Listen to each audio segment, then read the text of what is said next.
बंदी छोड़ सतगुरु रामपाल जी परमेश्वर जी की जय हो।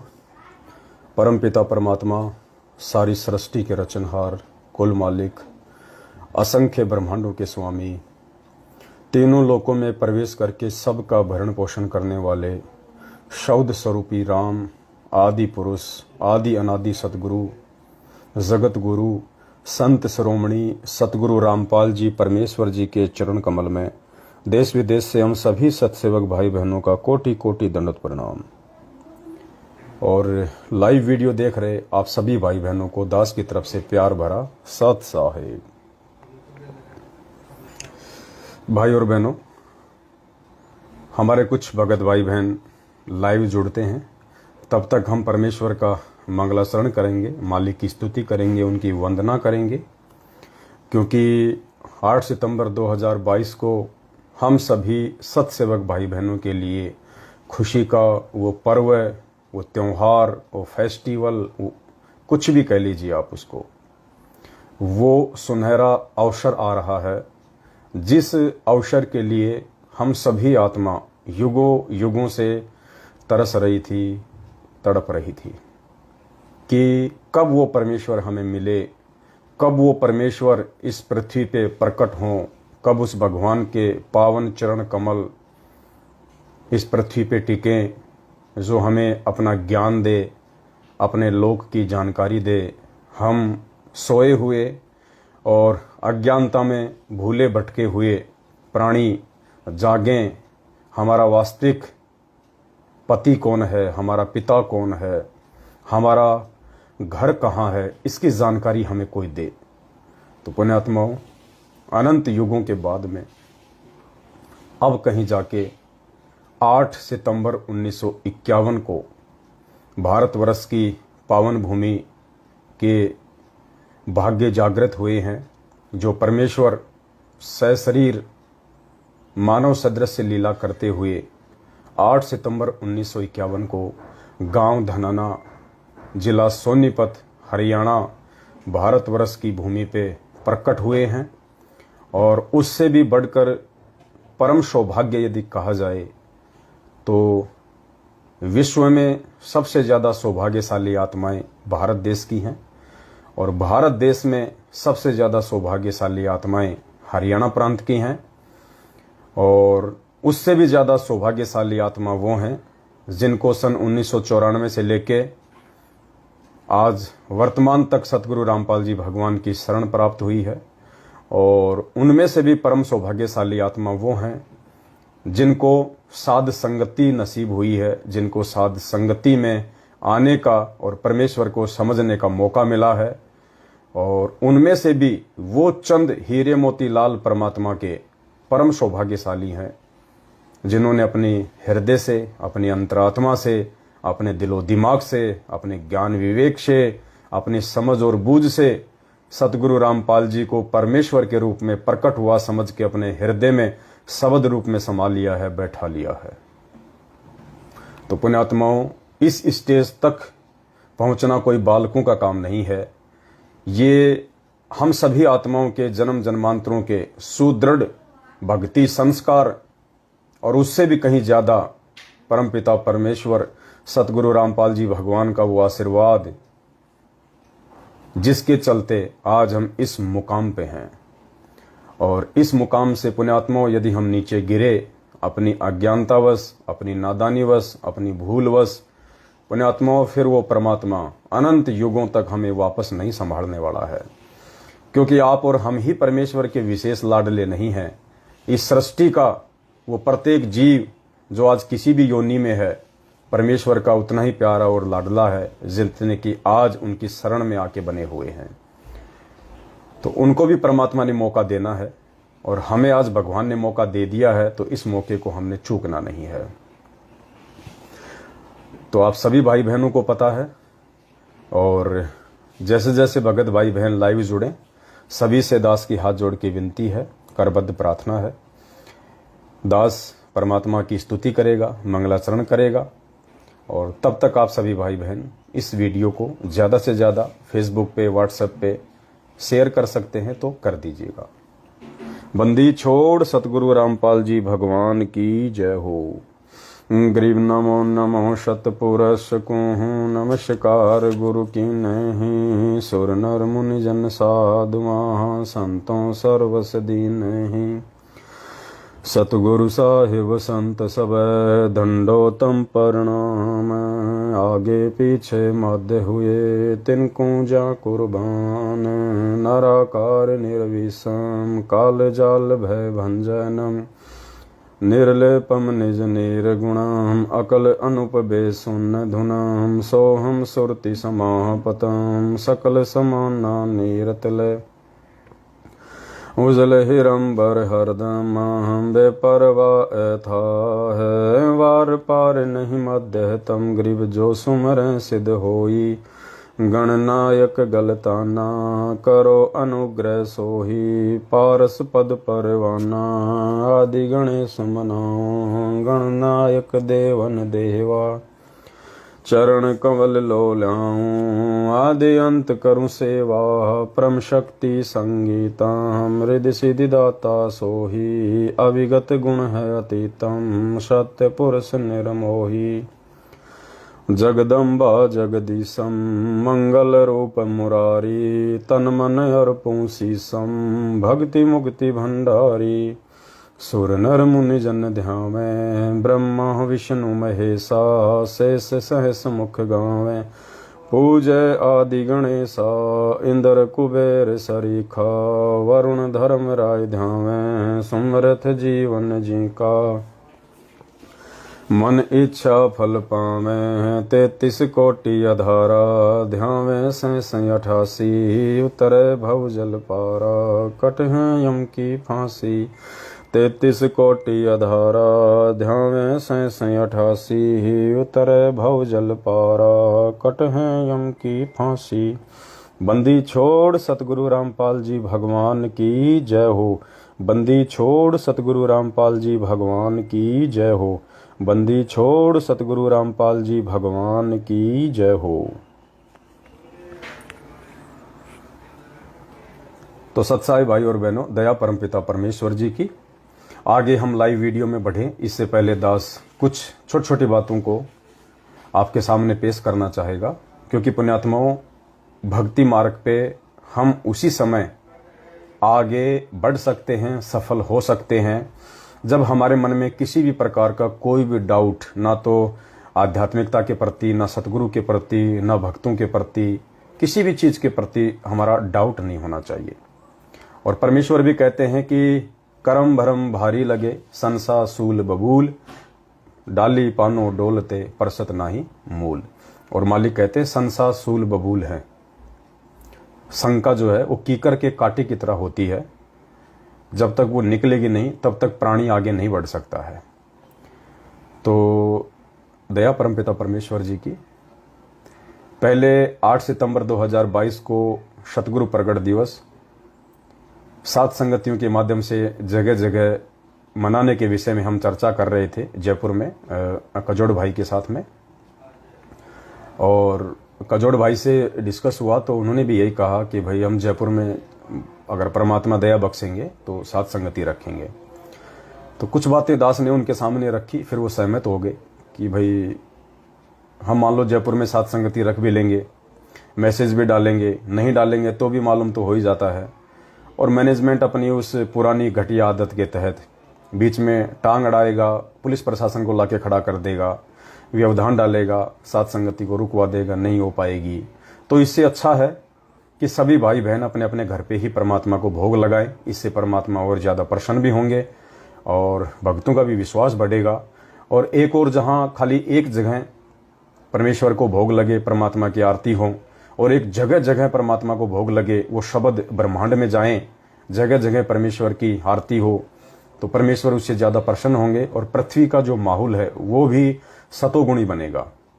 तो कजोड़ भाई दास की बातों से सहमत हो गए थे। और फिर हम सब ने ये डिसीजन लिया कि 8 सितंबर को सभी भाई बहनों को हम अपने अपने घर पे ही परमात्मा का प्रगट दिवस मनाने की जो है हम उनको सलाह देंगे। तो दया रही परमपिता परमेश्वर जी की और सभी भाई बहन अपने अपने घर पे ही परमात्मा का प्रगट दिवस मना रहे हैं। कुछ बातें हैं पुण्यात्माओं, ये अध्यात्म है। और अध्यात्म में आप मेरे सभी भगत भाई बहन एक चीज को गांठ बांध लेना, अगर आप फेल हो गए उस चीज में तो पुण्यात्माओं जिंदगी में हम कभी परमात्मा को प्राप्त नहीं कर पाएंगे। देखो, अध्यात्म है ये जानकारी जो परमेश्वर ने आज आप और हम सभी आत्माओं को आके बताई है। आज से पहले किसी भी संत महात्मा मंडलेश्वर ने हमारे को ऐसी यथार्थ शास्त्र प्रमाणित जानकारी नहीं दी थी। तो आज जब ये जानकारी हमारे बीच में आएगी और जब हम इस जानकारी को प्राप्त करके सतगुरु का उपदेश प्राप्त करके उनके मार्ग पे बढ़ने का प्रयास करेंगे तो काल भगवान भी हर प्रकार से टांग खींचने का पूरा प्रयास करेगा, तरह तरह की शंकाएं मन में पैदा कर देगा, आपस में भगत भाई बहनों के बीच में मतभेद पैदा कर देगा, छोटी छोटी बातों को लेकर मनमुटाव पैदा करेगा। आप ये ना समझिए कि ये मनमुटाव सामने वाला भगत जानबूझ के कर रहा, नहीं। हम सब एक परमेश्वर की आत्मा है, हम सभी अच्छी आत्मा है, इसीलिए तो भगवान ने हम सबको अपनी शरण में लिया। वरना आपके पड़ोसी को देखो, रिश्तेदारों को देखो, दुनिया वालों को देखो जो दिन रात 12 महीने उल्टे काम करने में लगे हुए, गुरु जी का नाम तक सुनना पसंद नहीं करते। तो भले ही आज कुछ भगत भाई बहन साथ संगतियों से दूर हट चुके हैं या कुछ भाई बहन हटते हुए दिखाई दे रहे हैं या मैनेजमेंट वाले हैं, मैनेजमेंट के पीछे लगी हुई संगत है, ये जितने भी भाई बहन ये सभी परमेश्वर की विशेष आत्मा है। और विशेष आत्माओं के पीछे ही काल हाथ धोके पीछे पड़ता है, क्योंकि उसको पता है कि ये आत्मा मेरे जाल से बाहर निकलने का प्रयास कर रही है, तो वो उन आत्माओं को तोड़ने का, भटकाने का फुल प्रयास करेगा।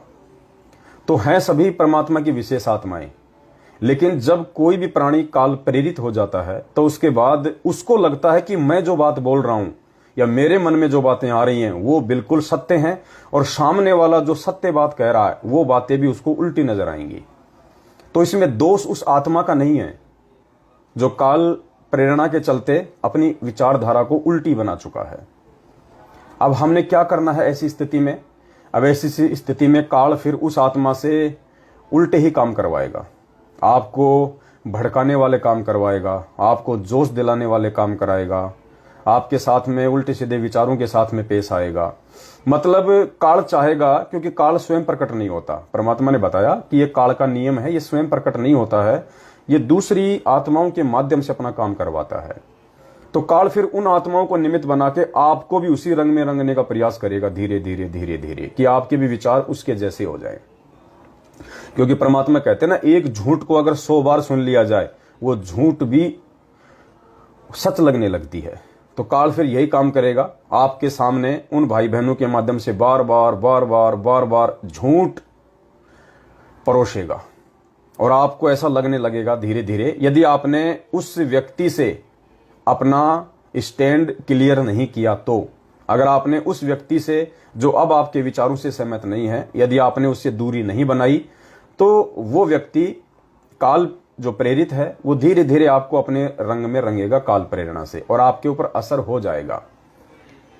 और राजस्थान के किशनगढ़ में जो हमारे रामदेव भाई थे, जो अब सात संगतियों से हट चुके हैं, और कल किसी भाई ने उनका फोटो भेजा था मुझे, वो सतलोक आश्रम मैनेजमेंट हरियाणा के किसी आश्रम में बैठे हुए हैं। वहां पे वो 8 सितंबर को गुरुजी का जन्मदिन मनाने के लिए गए हुए हैं।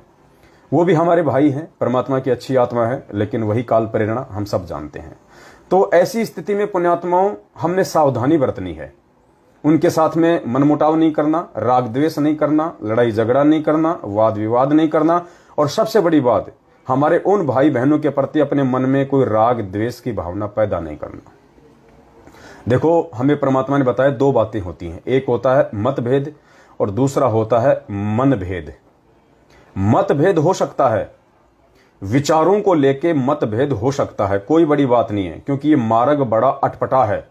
परमात्मा कहते हैं कबीर का मार्ग अटपट, झटपट समझ ना आवे, और जिसको झटपट समझ में आ जावे उसकी सारी खटपट मिट जावे। तो ये मार्ग झटपट समझ में आना ही मुश्किल है, और जिसके झटपट समझ में आ गया तो उसके तो सारी खटपट ही निकल जाएगी। तो ऐसी स्थिति में हमने हमारे उन भाई बहनों को समझाने का प्रयास करना है।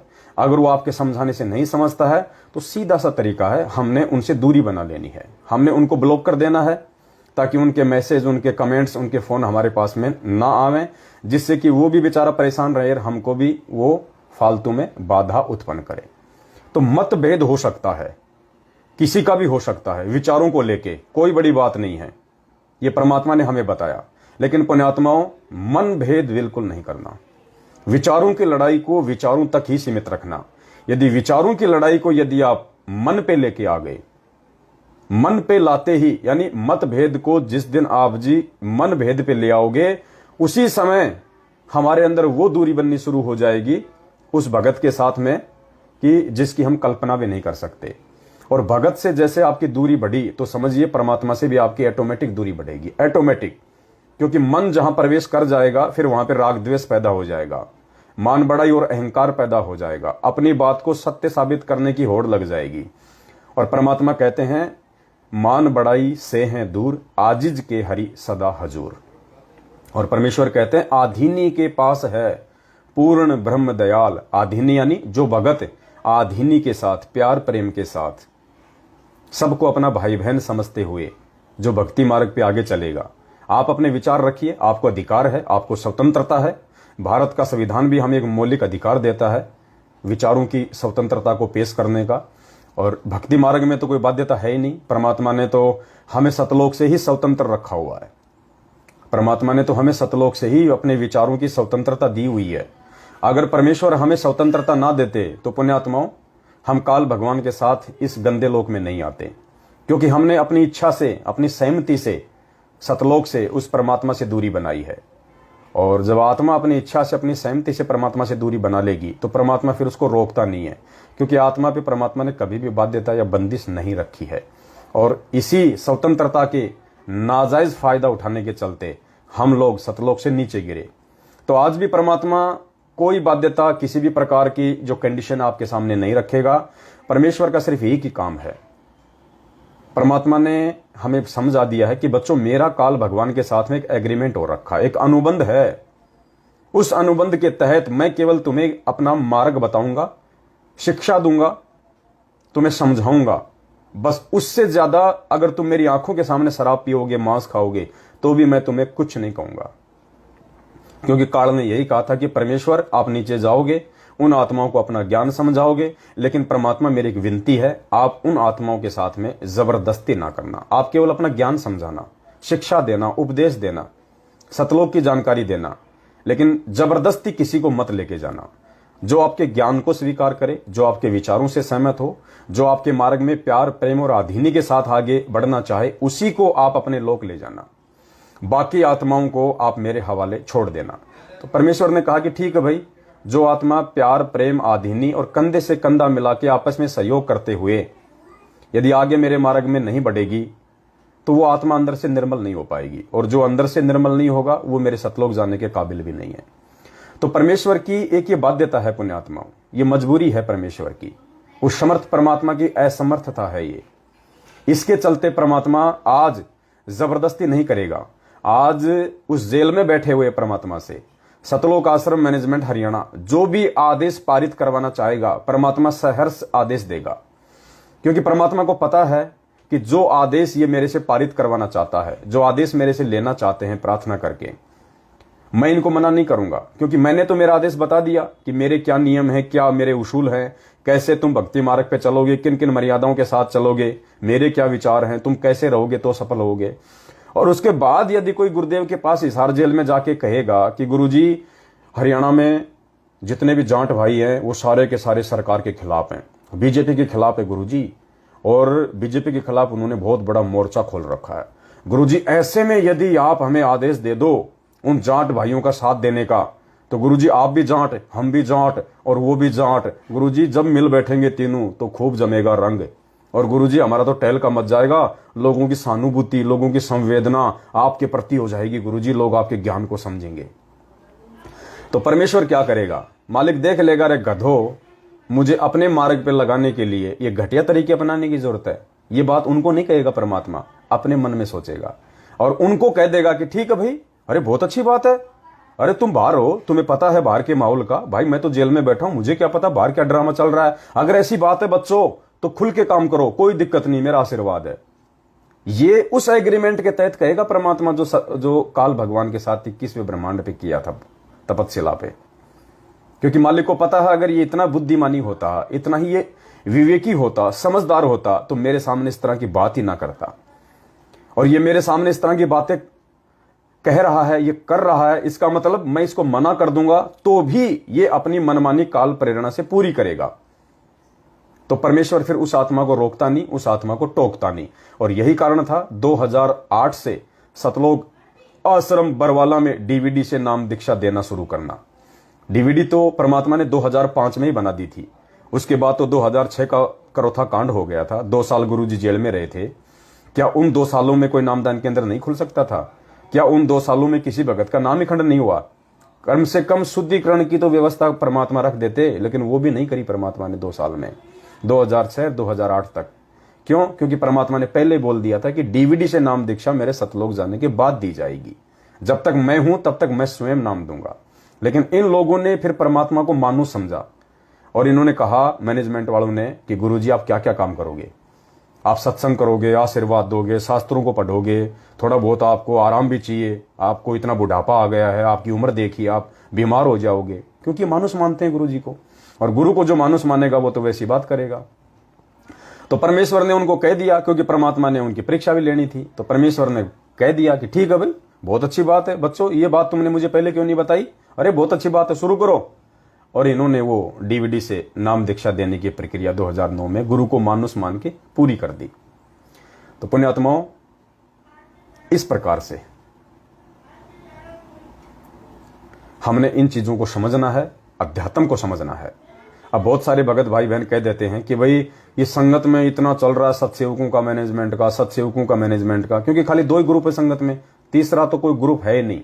वो तो छोटे मोटे, जैसे कहते हैं ना कि पेशाब करने के बाद में टपके गिरते हैं, वो तो वो टपके हैं। जैसे रामचंद्र जी हैं, संजय हो गया, एक आधे और हो गए कोई, उनके तो कोई वैल्यू नहीं है कोई किसी भी प्रकार की। केवल 2 ही मेन ग्रुप हैं संगत में, सत्सेवक और मैनेजमेंट। अब बहुत सारे भाई बहन कह देते हैं कि भाई गुरुजी सीधा सीधा क्यों नहीं कह देते कि वो सही और वो गलत? तो पुण्यात्माओं, परमात्मा ऐसा नहीं करेगा उस एग्रीमेंट के अकॉर्डिंग। अगर आज ही परमात्मा ये बात बोल दे किसी भी ऑडियो में या वीडियो में या किसी भी लेटर में जिनको आप सत्य मानते हो, अगर गुरुजी ये कह दें कि भाई ये मैनेजमेंट वाले गलत हैं, ये गलत कर रहे हैं, मेरे आदेशों के खिलाफ कर रहे हैं। बच्चों, मैंने तुम्हें 27 साल से कब आदेश दिया था राजनीति का, आरक्षणबाजी का? 27 साल हो गई मेरे को बच्चों। मैंने कब मेरे आश्रम में रक्तदान का कैंप लगवाया? कब मैंने देहदान का कैंप लगवाया? कब मैंने जाटों को आरक्षण में साथ दिया? बताओ, ये सारे उल्टे कुकर्म कर रहे हैं। और मेरे सत्सेवक बच्चे जो ज्ञान आधार से भाई बहनों को समझा रहे हैं, बिल्कुल सही काम कर रहे हैं। और सारे भाई बहन साथ संगतियों से जुड़ जाओ।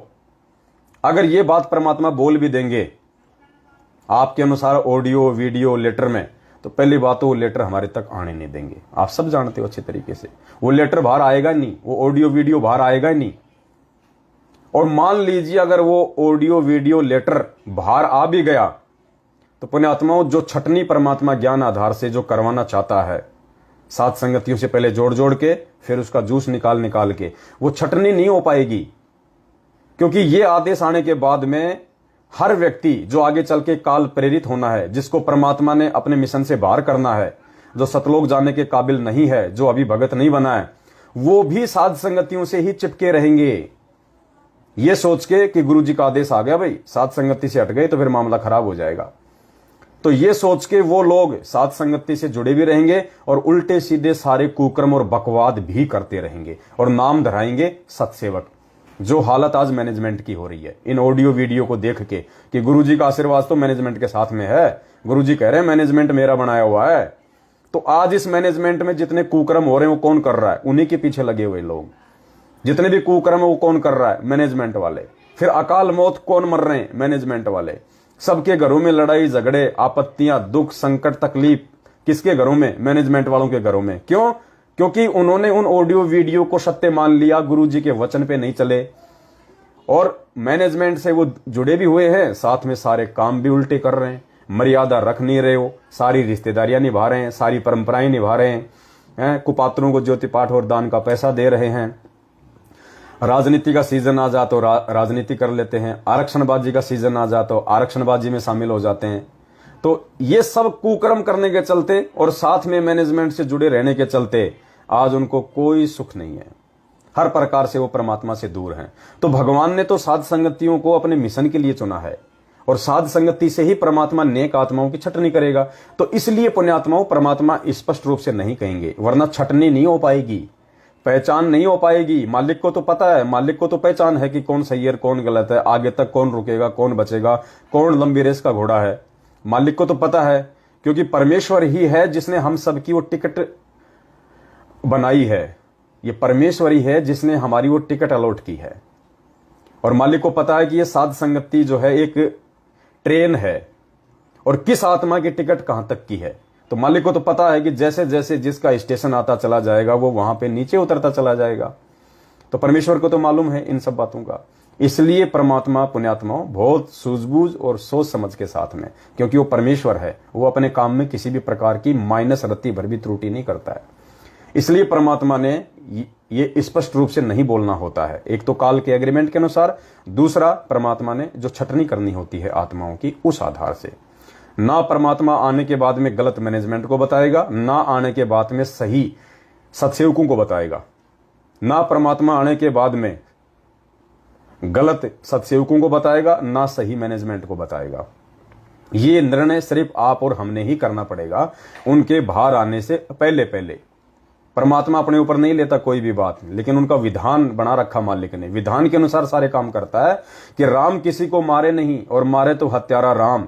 यानी गुरुजी किसी को गलत बताएंगे नहीं, अगर गलत बताया तो गुरुजी गलत।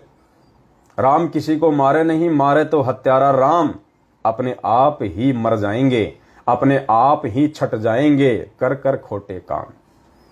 तो परमेश्वर किसी का भी लेखा जोखा, किसी की बही खाता लेके आश्रम में नहीं बैठेगा कि इस तरफ मैनेजमेंट बैठ जाओ, इस तरफ सत्सेवक बैठ जाओ, कौन सही है कौन गलत है। अगर परमात्मा ने ऐसे ही बही खाता लेके दोनों पार्टियों को सामने बैठा के अगर छटनी करनी होती, पुण्यात्माओं 27 साल से भगवान ने रातों को 2-2 बजे तक जाग के सत्संग करने की जरूरत नहीं थी। फिर ये सत्संग क्या करेंगे? छटनी कौन करेगा? सत्संग करेंगे, गुरुजी के विचार करेंगे, गुरुजी के वचन करेंगे। फिर उन विचारों से प्रभावित उस भगत के लक्षण, भगत के गुण, भगत के विचार, भगत की आधीनी, भगत का प्रेम, भगत की बुद्धि, भगत का विवेक, ये करेगा। तो इस वहम में कोई भाई बहन ना रहे। तो मेरा सभी भाई बहनों से विनती है, प्रार्थना है, विचारों तक ही अपनी लड़ाई को सीमित रखेंगे तो आप भक्ति मार्ग पे आप टिके रहेंगे। और विचार हो सकता है आगे चल के आपको समझ में आ जाए, हो सकता है हम गलत हैं, हो सकता है आप गलत हो।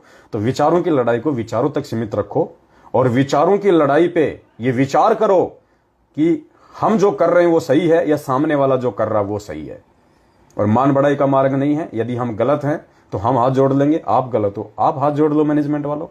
लेकिन इस लड़ाई को मन भेद पे मत लाना, मत भेद तक सीमित रखना। लेकिन मैनेजमेंट ने लड़ाई को मन भेद पे लाके खड़ा कर दिया, और मन भेद पे लाने के चलते काल इनके अंदर इतना समाहित हो गया, इन्होंने हमारे ऊपर लठ बरसाने में भी कोई कसर नहीं छोड़ी, जान से मारने में भी कोई कसर नहीं छोड़ी।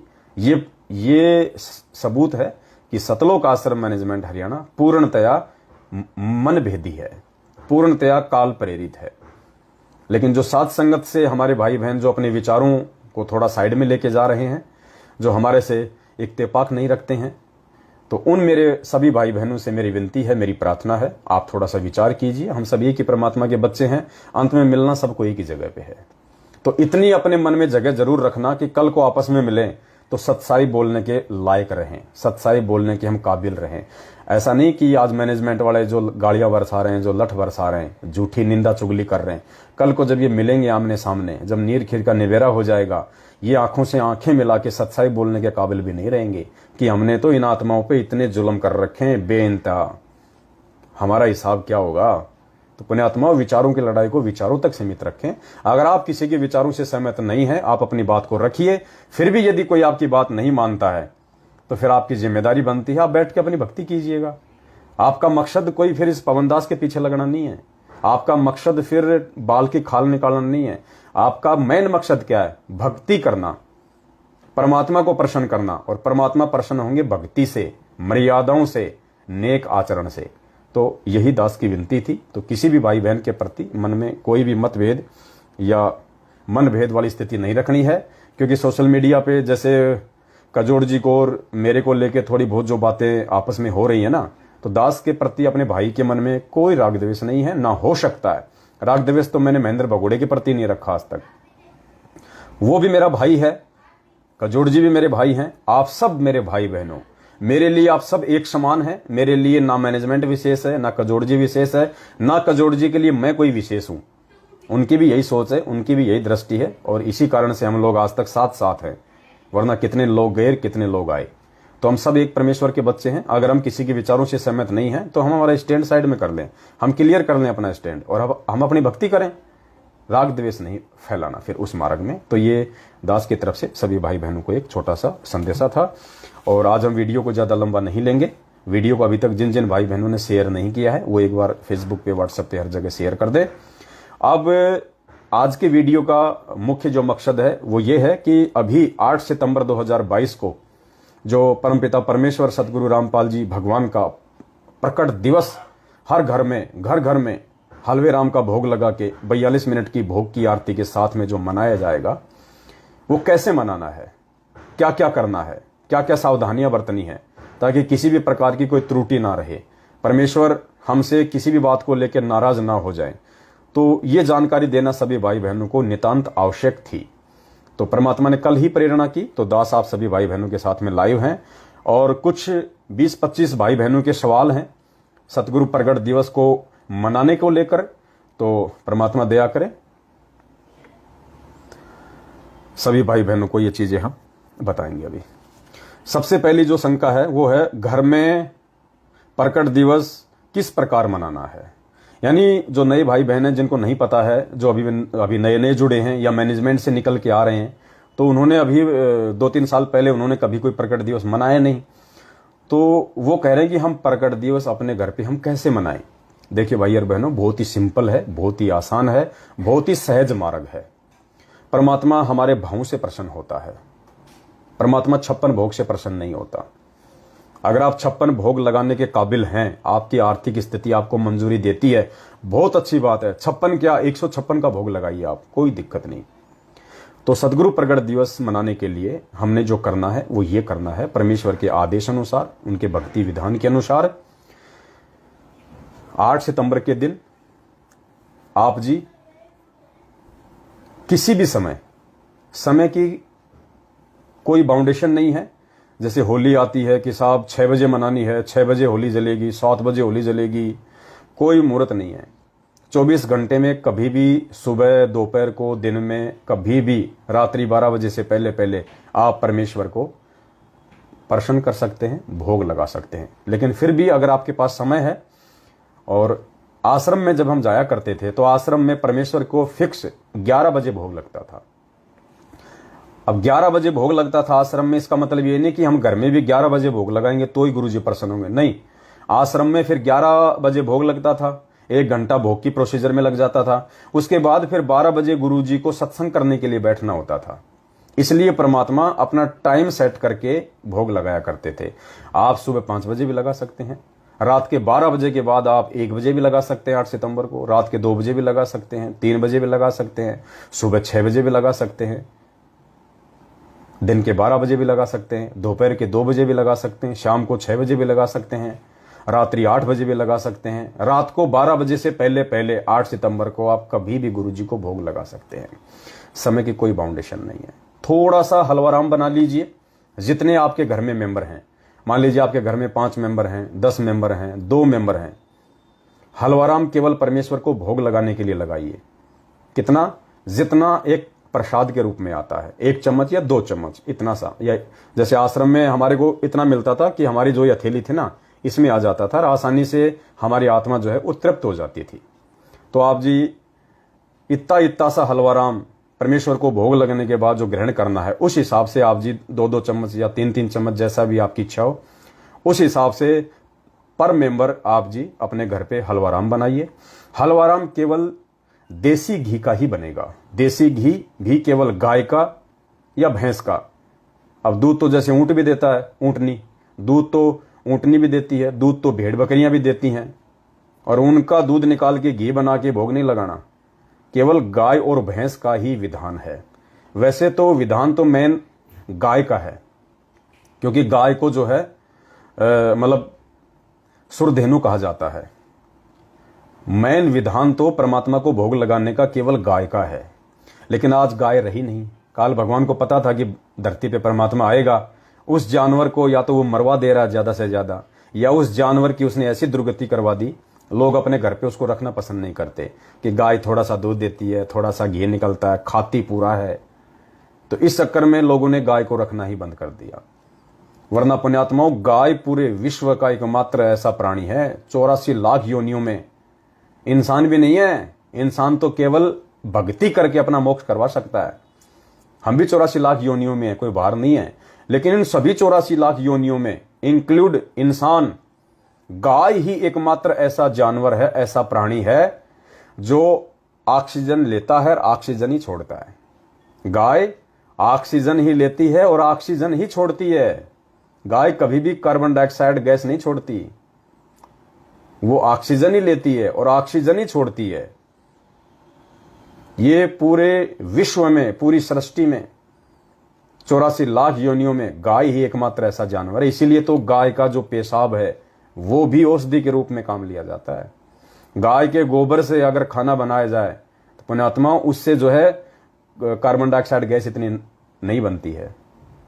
इसलिए गाय को जो है मतलब माता का दर्जा दिया गया है, माता का, सुरधेनु। वरना भैंस को नहीं दिया माता का दर्जा, शेर को नहीं दिया बाप का दर्जा, माता का दर्जा गाय को दिया गया है, क्योंकि गाय एकमात्र विश्व में ऐसा प्राणी है। तो अब गायों की अधिकता रही नहीं, तो परमेश्वर ने एक ऑप्शन दे दिया भैंस, क्योंकि भैंस को भी इंसान अपने घर पे पालता है, अच्छा खाना खिलाता है। भैंस भी एक शाकाहारी है, इसलिए परमात्मा ने दूसरा नंबर रखा भैंस का। तो घी केवल गाय और भैंस का होना चाहिए।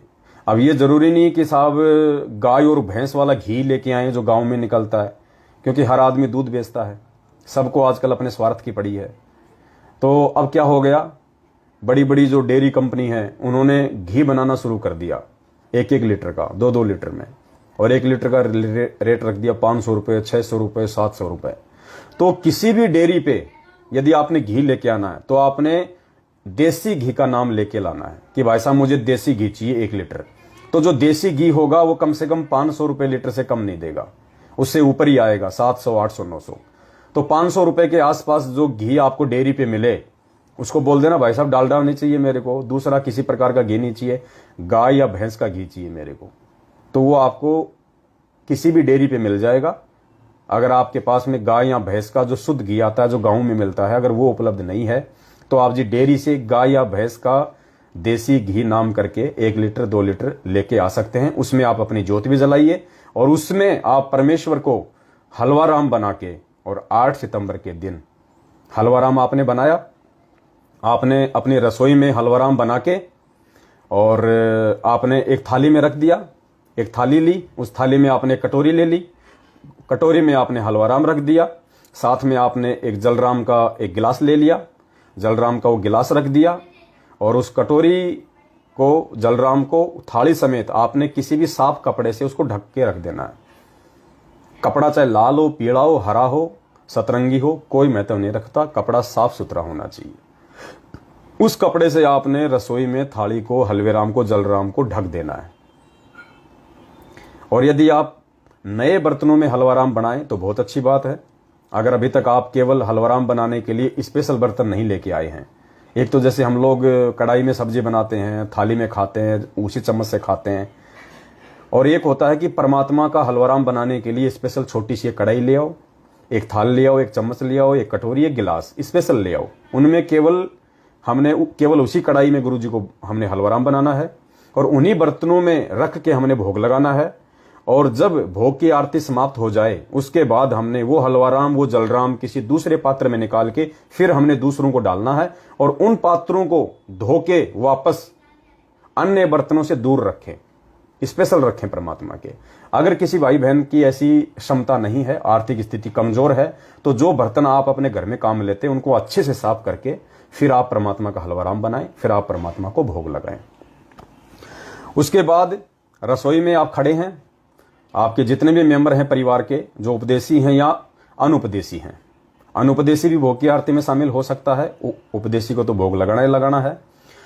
सभी भाई बहन, अगर आप पढ़े लिखे हैं तो बहुत अच्छी बात है, आपके पास में भक्ति बोध होगी, सभी भाई बहनों के पास में। भक्ति बोध में भोग लगाने की विधि लिखी हुई है। संध्या आरती के बाद में अंदेव की आरती है। अंदेव की आरती के बाद में लिखा है भोग लगाने की विधि, मोकू कहां ढूंढे रे बंदे मैं तो तेरे पास में। और लास्ट में जब हम जाएंगे तो वहां एक शब्द आएगा लास्ट में, आज लग्या साहिब को भोग दीन के टुकड़े पाने का। वहां तक भोग की आरती है कंप्लीट। मैनेजमेंट वालों ने जो भक्तिबोध पुस्तक छपवा रखी है उसमें भोग की आरती बीच बीच में नहीं है। हम सत्सेवकों ने जो भोग की ये जो भक्तिबोध जो छपवाई है इसमें लगातार हमने, जैसे परमात्मा वीडियो में बोलते हैं जो भोग की आरती है जैसे जैसे बोलनी उसी हिसाब से हमने पूरी भोग की आरती को अच्छे से छपवा रखा है। आपको पेज वगैरह चेंज करने की जरूरत नहीं है, आप लगातार भोग की आरती भक्तिबोध से कर सकते हैं। तो जो भाई बहन जो पढ़े लिखे हैं उन्होंने भक्तिबोध हाथ में लेके भोग की आरती करनी है पूरी।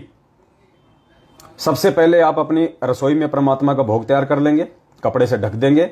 सबसे पहले सभी भाई बहन वहां पे खड़े होकर मंगलाचरण करेंगे।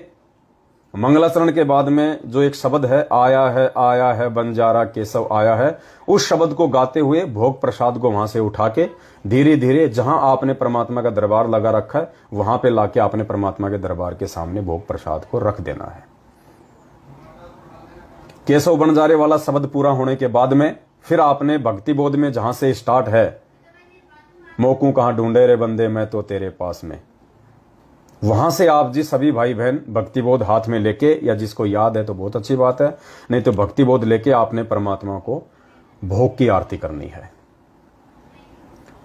और जो भाई बहन जो खड़े होने में सक्षम नहीं है, मान लीजिए कोई भाई बहन कोई बीमार है, कोई ज्यादा कोई बुजुर्ग है, कोई माता बहनें जो हैं वो गर्भ से हैं, पेट में बच्चा है, तो ऐसी माता बहनें खड़ी रहना चाहें तो उनकी इच्छा, जब तक वो खड़ी रह सके खड़ी रहिए, वरना वो नीचे बैठ के आरती कर लें।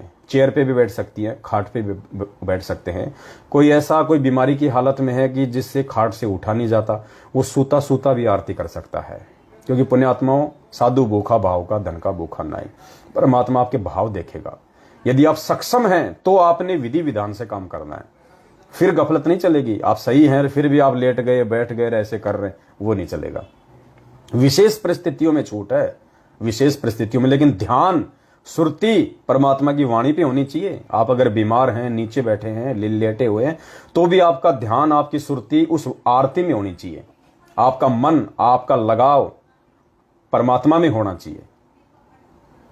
और जो भाई बहन पढ़े लिखे नहीं है और उनके घर में भी कोई और भगत नहीं है, अब वो कैसे करेंगे आरती परमात्मा की? तो वो आत्माएं सतगुरुदेव जी ने जो आरती जो गाई हुई है 42 मिनट की भोग की आरती, आप यूट्यूब पे जाएंगे, यूट्यूब पे हिंदी या अंग्रेजी में लिखेंगे भोग की आरती संत रामपाल जी महाराज, तो एक 40 या 42 मिनट की आरती आ जाएगी, सेम टू सेम वही, मोकू कहां ढूंढे रे बंदे मैं तो तेरे पास में, वहां से स्टार्ट है। उससे पहले मंगलाचरण आपने स्वयं करना पड़ेगा, केशव बंजारा का शब्द आपने गाना पड़ेगा, और फिर परमात्मा का जो वीडियो है वो वीडियो से आप जी परमात्मा की भोग की आरती कर सकते हैं विशेष परिस्थितियों में, क्योंकि ये वीडियो से चाहे भोग की आरती हो चाहे तीनों समय की आरती हो, ये परमात्मा ने विशेष परिस्थितियों के लिए बनाई है। तो जो अनपढ़ भाई बहन है वो इस प्रकार से परमात्मा की भोग की आरती वो कर सकते हैं। और कुछ भाई बहनों की जो शंकाएं हैं फिर दास लेता है आगे। नंबर 2, गुरुजी को भोग लगाने का सही समय क्या है? तो दास ने आप सभी भाई बहनों को बता दिया है।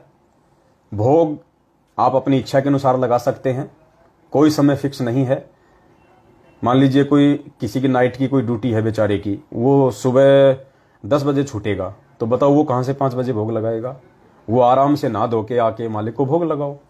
तो 24 घंटे में आप कभी भी परमात्मा को 8 सितंबर को भोग लगा सकते हैं। 8 सितंबर को रात्रि 12 बजे से लेके और फिर रात्रि 12 बजे तक 24 घंटे में आप कभी भी गुरुजी को भोग लगा सकते हैं, कोई बाध्यता नहीं है। यदि आप घर पे हैं, फ्री हैं, तो आप समय पे भोग लगाओ। सुबह नहा धो के बंदी छोड़ को आराम से 5 बजे लगा दो, 6 बजे लगा दो। 5 बजे तो बहुत ज़्यादा हो जाएगा क्योंकि बच्चे उठ नहीं पाएंगे, और आराम से आप परमात्मा को 9-10 बजे भोग लगाओ, कोई दिक्कत नहीं है। अगर आप घर पे हैं, कोई बाधा नहीं है, परेशानी नहीं है, तो 8, 9, 10 बजे तक आराम से आप परमात्मा को भोग लगाओ। हलवे भगत ने हलवा आटे राम का बनाना है या सूजी का? क्या भगत हलवे में काजू किशमिश बादाम आदि डाल सकता है? तो दास ने आपको परसों के लाइव में बता दिया था कि परमात्मा को भोग लगाने का जो विधान है वो गेहूं के आटे का ही हलवा राम बनाने का विधान है। क्योंकि वैसे तो अन्न, हर चीज अन्न में आती है, भांग भी अन्न में आता है, धतूरा भी अन्न में आता है, गांजा भी अन्न में आता है, तंबाकू भी एक अन्न है, गेहूं भी एक अन्न है।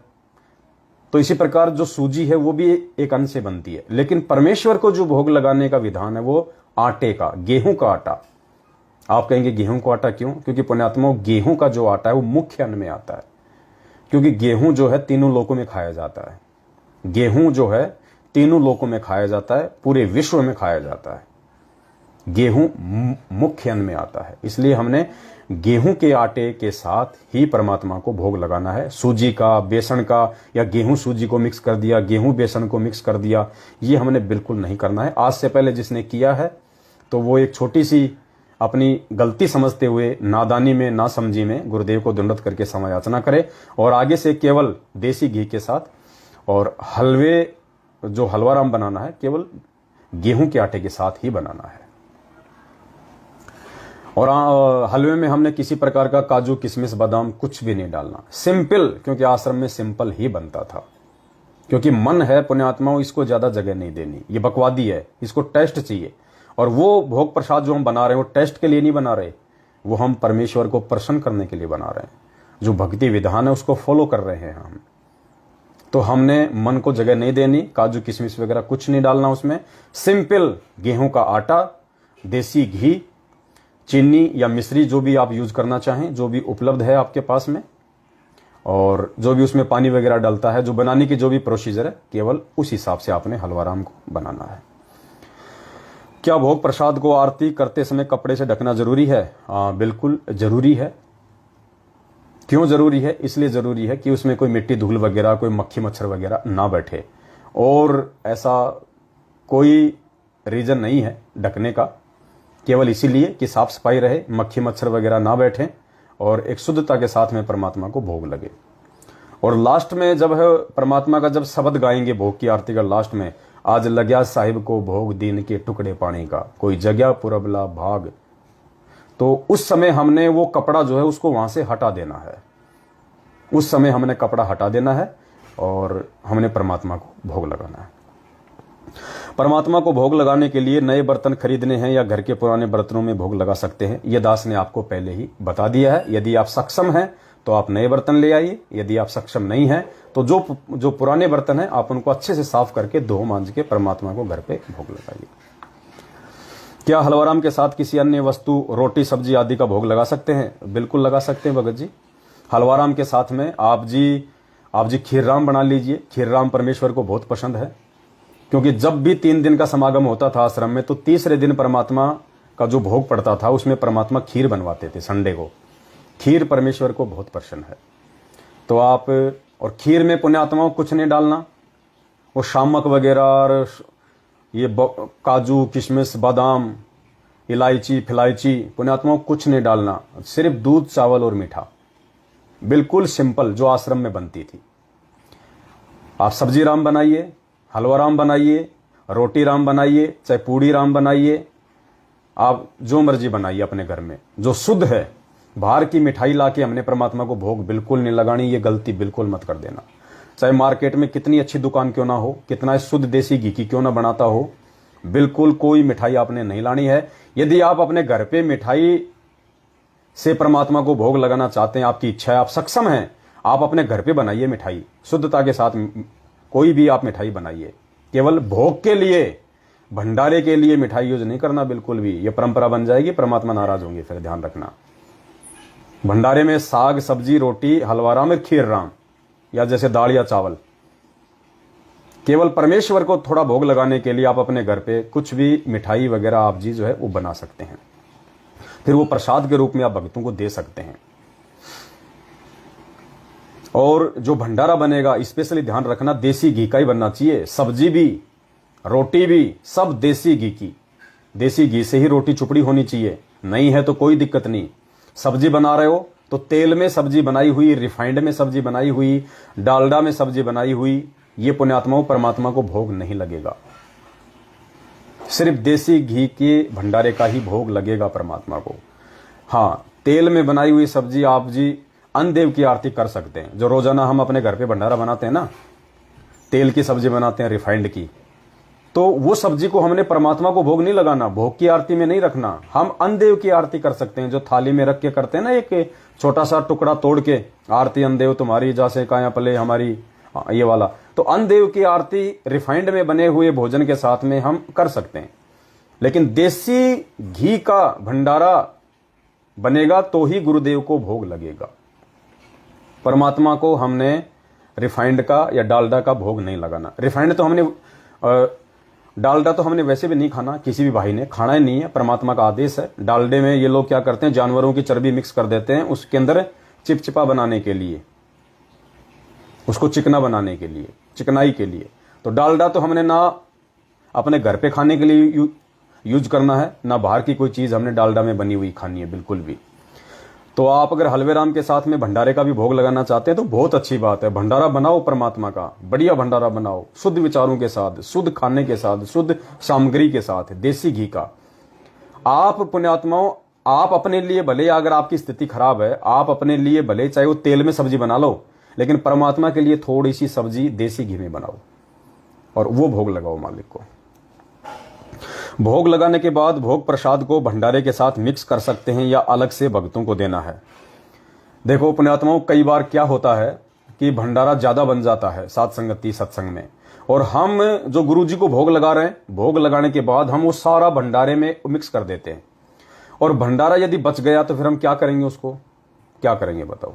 क्या ऑप्शन आपके पास में? अगर आड़ोस पड़ोस में कोई है तो हम उसको देंगे, या फिर हम किसी जानवर को देंगे, या आपको कहीं बाहर, आपको कहीं पे बहते हुए पानी में डालना पड़ेगा, या जमीन में कोई गड्ढा खोद के डालना पड़ेगा। वैसे भंडारा आप जी फेंक नहीं सकते। तो इसलिए दास की विनती है, भोग प्रसाद जो लगाया है आपने गुरु जी को, उसको आप जी अलग रखें, भंडारे को आप जी अलग रखें, क्योंकि वो भी भंडारे में से ही निकाला हुआ है, दोनों एक ही चीज है। लेकिन स्पेशली जो गुरु जी को भोग लग जाता है उसको आप जी भंडारे में बिल्कुल भी मिक्स ना करें, और जो भोग आपने गुरु जी को लगाया है उसको आपस में मिक्स कर लें। हलवे राम को मिक्स ना करें भंडारे के साथ। जो गुरु जी को आप भंडारे का हलवा राम का भोग लगाओगे ना, तो हलवा राम तो सबको आपने थोड़ा थोड़ा वैसे ही देना है। बाकी जो सब्जी रोटी, जो खीर वगैरह जो भी है, उसको आपने मिक्स कर लेना है छोटा छोटा तोड़ के, वो फिर सभी भाई बहनों को आपने थोड़ा थोड़ा प्रसाद के रूप में देना है। और बाकी जो बचा हुआ है वो आपने भंडारा सभी भाई बहनों को जो है वो करवाना है। क्या अन्य खाद्य पदार्थों जैसे सब्जी या मिठाई आदि को भी देसी घी में बनाना है? देखो, गुरुजी को जो भोग लगेगा वो तो सब देसी घी में ही बनेगा, उसमें तो डालडा या तेल या रिफाइंड बिल्कुल भी मिक्स नहीं होगा। जो भगत भाई बहन पढ़े लिखे नहीं है वो भोग की आरती कैसे करें, तो दास ने आपको बता दिया है। ऐसी विशेष परिस्थिति के लिए ही परमात्मा ने वो भोग का वीडियो बनाया है। ऐसी विशेष परिस्थिति में माता बहनें, भाई बुजुर्ग, परमात्मा का ऑडियो वीडियो में टीवी में वो 42 मिनट की भोग की आरती लगा लें। लेकिन जो पढ़े लिखे हैं, जो पढ़ना जानते हैं, जिनके पास में भक्ति बोध है, वो भूल के भी गुरुजी का ऑडियो वीडियो ना चलाएं। बिल्कुल भी ये गलती मत कर देना, आपने स्वयं ही करनी है फिर वो आरती। क्या गुरुदेव को लगाया गया भोग प्रसाद घर के अनुपदेशी सदस्यों को भी दे सकते हैं? क्या आसपास के पड़ोसी अनुपदेशी लोगों को भी घर बुलाकर भोग प्रसाद दे सकते हैं? देखिए, भोग की आरती में कोई भी व्यक्ति शामिल हो सकता है, चाहे वो उपदेशी हो चाहे अनुपदेशी हो। हाँ, यदि कोई अनुपदेशी है और उसने यदि कोई गुटखा वगैरह खा रखा है, शराब वगैरह पी हुई है, या मांस वगैरह खा रखा है अभी अभी, तो ऐसी आत्माओं से हाथ जोड़ लेना, उनको भोग की आरती में शामिल नहीं करना। वो दूर बैठ के सुने, वो एक बात अलग है। आपका घर का मेंबर है, घर से बाहर नहीं निकल रहा, इसमें आपको कोई दोष नहीं है। कबीरा तेरी झोपड़ी गलकटियन के पास, जो करेगा सो भरेगा, तू क्यों भया उदयास। लेकिन जानबूझ के आपने ऐसे लोगों को बिल्कुल भी भोग की आरती में नहीं बुलाना है, नहीं बैठाना है। और भोग लगने के बाद में आप उन व्यक्तियों को भंडारा करवा सकते हैं, आप उनको भंडारा करवा सकते हैं। और आप उनको जो परमात्मा का भोग प्रसाद है, वो भोग प्रसाद आप उनको पुण्यात्मा उस समय देना जब उनका नशा उतर जाए, जब वो अपने होश में आ जाए ना, उस समय, चाहे शाम को या अगले दिन, उस समय आप उनको भोग का प्रसाद अपने घर वालों को दे देना, जो शराब पीता है, मांस खाता है, जिसने कोई गुटखा वगैरह जो भी है। और जो व्यक्ति आपके परिवार में है वो मांस भी खाता है, बीड़ी भी पीता है, गुटखा भी खाता है, शराब भी पीता है, भांग भी खाता है, सारे उल्टे काम करता है, और वो यदि भोग की आरती में शामिल होना चाहता है और उस समय यदि उस व्यक्ति ने ना तो कोई गुटखा खा रखा है, ना बीड़ी पी रखी है, ना उसने कोई शराब पी रखी है, ना कोई मांस खाया है, तो वो व्यक्ति हाथ पैर धोके या नहाके जैसा भी है वो परमात्मा की आरती में शामिल हो सकता है। लेकिन ऐसे व्यक्तियों से आपने भोग प्रसाद को बनवाने में कोई सहयोग नहीं लेना है। बीड़ी, गुटखा, शराब, मांस, तमाकू, भांग, धतूरा, मीट माट खाने वाला आदमी और अनुपदेशी, वो चाहे कितना अच्छा क्यों ना हो, अगर वो अनुपदेशी है तो आपने भोग प्रसाद और भंडारे में उससे किसी भी प्रकार का सहयोग नहीं लेना है। स्पेशली जो गुरुजी को भोग लगाया जाएगा, बाकी भंडारे तो देखो आपके घर में रोज बनते हैं, आप भी खाना खाते हैं, उसमें कोई दिक्कत नहीं है। गुरुजी को जो भोग लगाया जा रहा है उसमें अनुपदेशी व्यक्ति का और नशा पता करने वाले का, भले उस समय उसने नशा पता ना कर रखा हो, लेकिन भंडारा उससे नहीं बनवाना, कोई सहयोग नहीं लेना। ठीक है, वो आपको मार्केट से सामान लाके दे सकता है, लेकिन जो बनाने का जो काम होता है वो माता बहनों ने या भाइयों ने स्वयं ही बनाना है।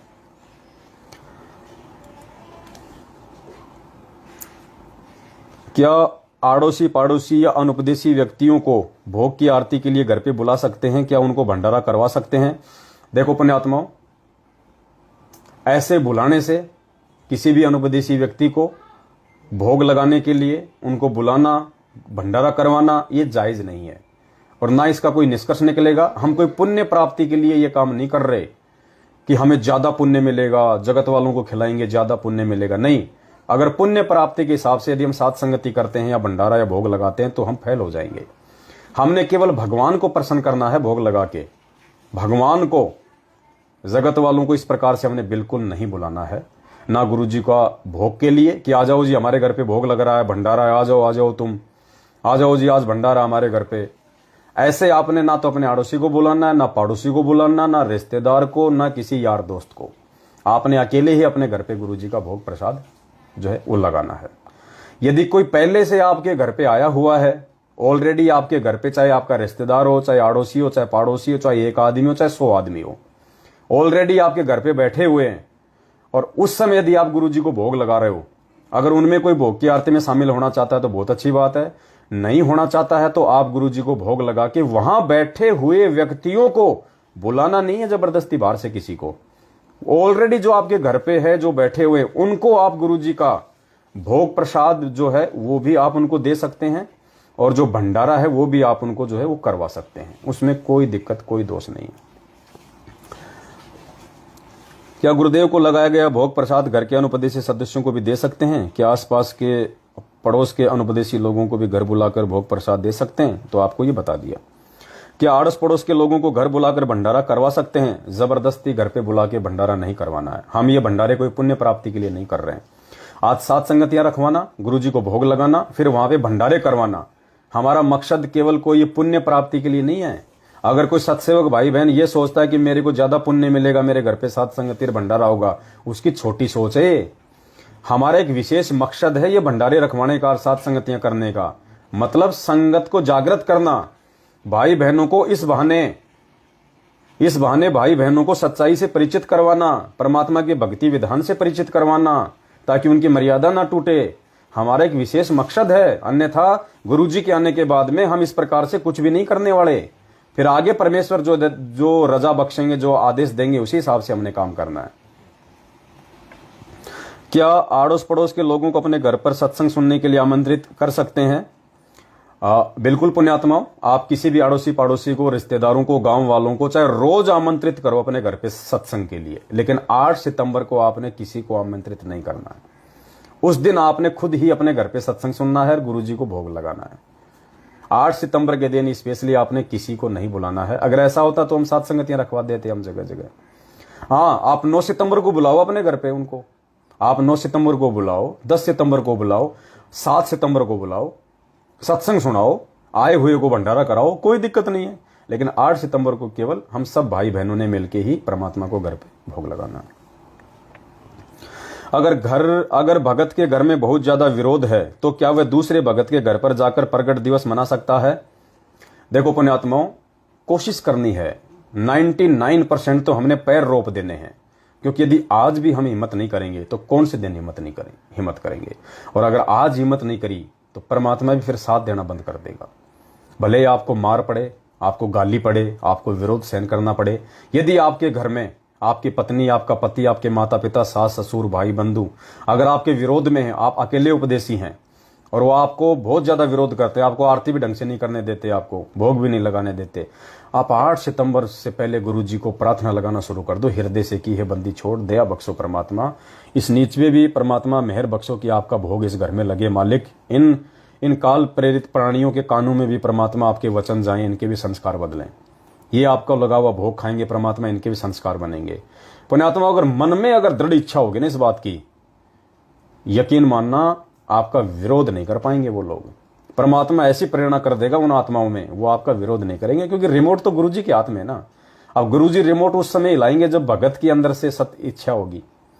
तो 99% तो आपने कोशिश करनी अपने घर पे ही, चाहे इतना साल आराम बनाओ, चाहे आरती चाहे मन मन में कर लेना, चाहे बोल के कर लेना, धीरे धीरे आवाज में कर लेना, अकेले में कर लेना, छत पे जाके कर लेना, चाहे अंडरग्राउंड में जाके कर लेना, बाथरूम में खड़े होके कर लेना, लेकिन घर पे लगाओ भोग मालिक को। किसी विशेष कारण से, विशेष परिस्थिति में, यानी कोई नया भगत भाई बहन है, इतना ज्ञान नहीं है, संघर्ष नहीं कर पा रहा है, उसको जानकारी भी नहीं है, ऐसी स्थिति में यदि कोई आपके पास में फोन करता है कि भगत जी क्या मैं आपके घर पे आ सकता हूं, भोग लगा सकता हूं, तो ऐसी स्थिति में आप किसी अपने सत्सेवक भाई बहन के घर पे परमात्मा को जाके भोग लगा सकते हैं, उसमें कोई दोष नहीं है। लेकिन जहां तक संभव हो आप संघर्ष करो और अपने घर पे भोग लगाओ। अगर कोई व्यक्ति बुजुर्ग है या तबीयत खराब हो तो क्या वह भोग की आरती बैठकर कर सकता है? बिल्कुल कर सकता है, बिल्कुल भोग की आरती बैठ के भी कर सकता है। यदि विशेष परिस्थितियों में किसी को कोई रोग है, कोई एक्सीडेंटल है, कोई बीमारी से परेशान है, कोई प्रेग्नेंट है, कोई हैंडीकैम्प है, तो वो बैठ के भी कर सकता है, लेट के भी कर सकता है। जो जवान है, अच्छा है, युवा है, सक्षम है, तो खड़े होके सर पे कोई भी कपड़ा बांध के, सफेद कपड़ा हो तो अच्छी बात है, सर पे अपना एक वस्त्र रख के, माता बहनें अपनी चुन्नी डाल सकती हैं, बांधने की जरूरत नहीं है। माता बहनें अपनी जो भी चीर होता है, जो ओढ़नी होती है, जो भी अपने सिर पे रखती हैं, वो रख के कर सकती हैं। चाहे तो वो व्हाइट कलर का कोई कपड़ा बांध सकती हैं, भाई भी ऐसा कर सकते हैं।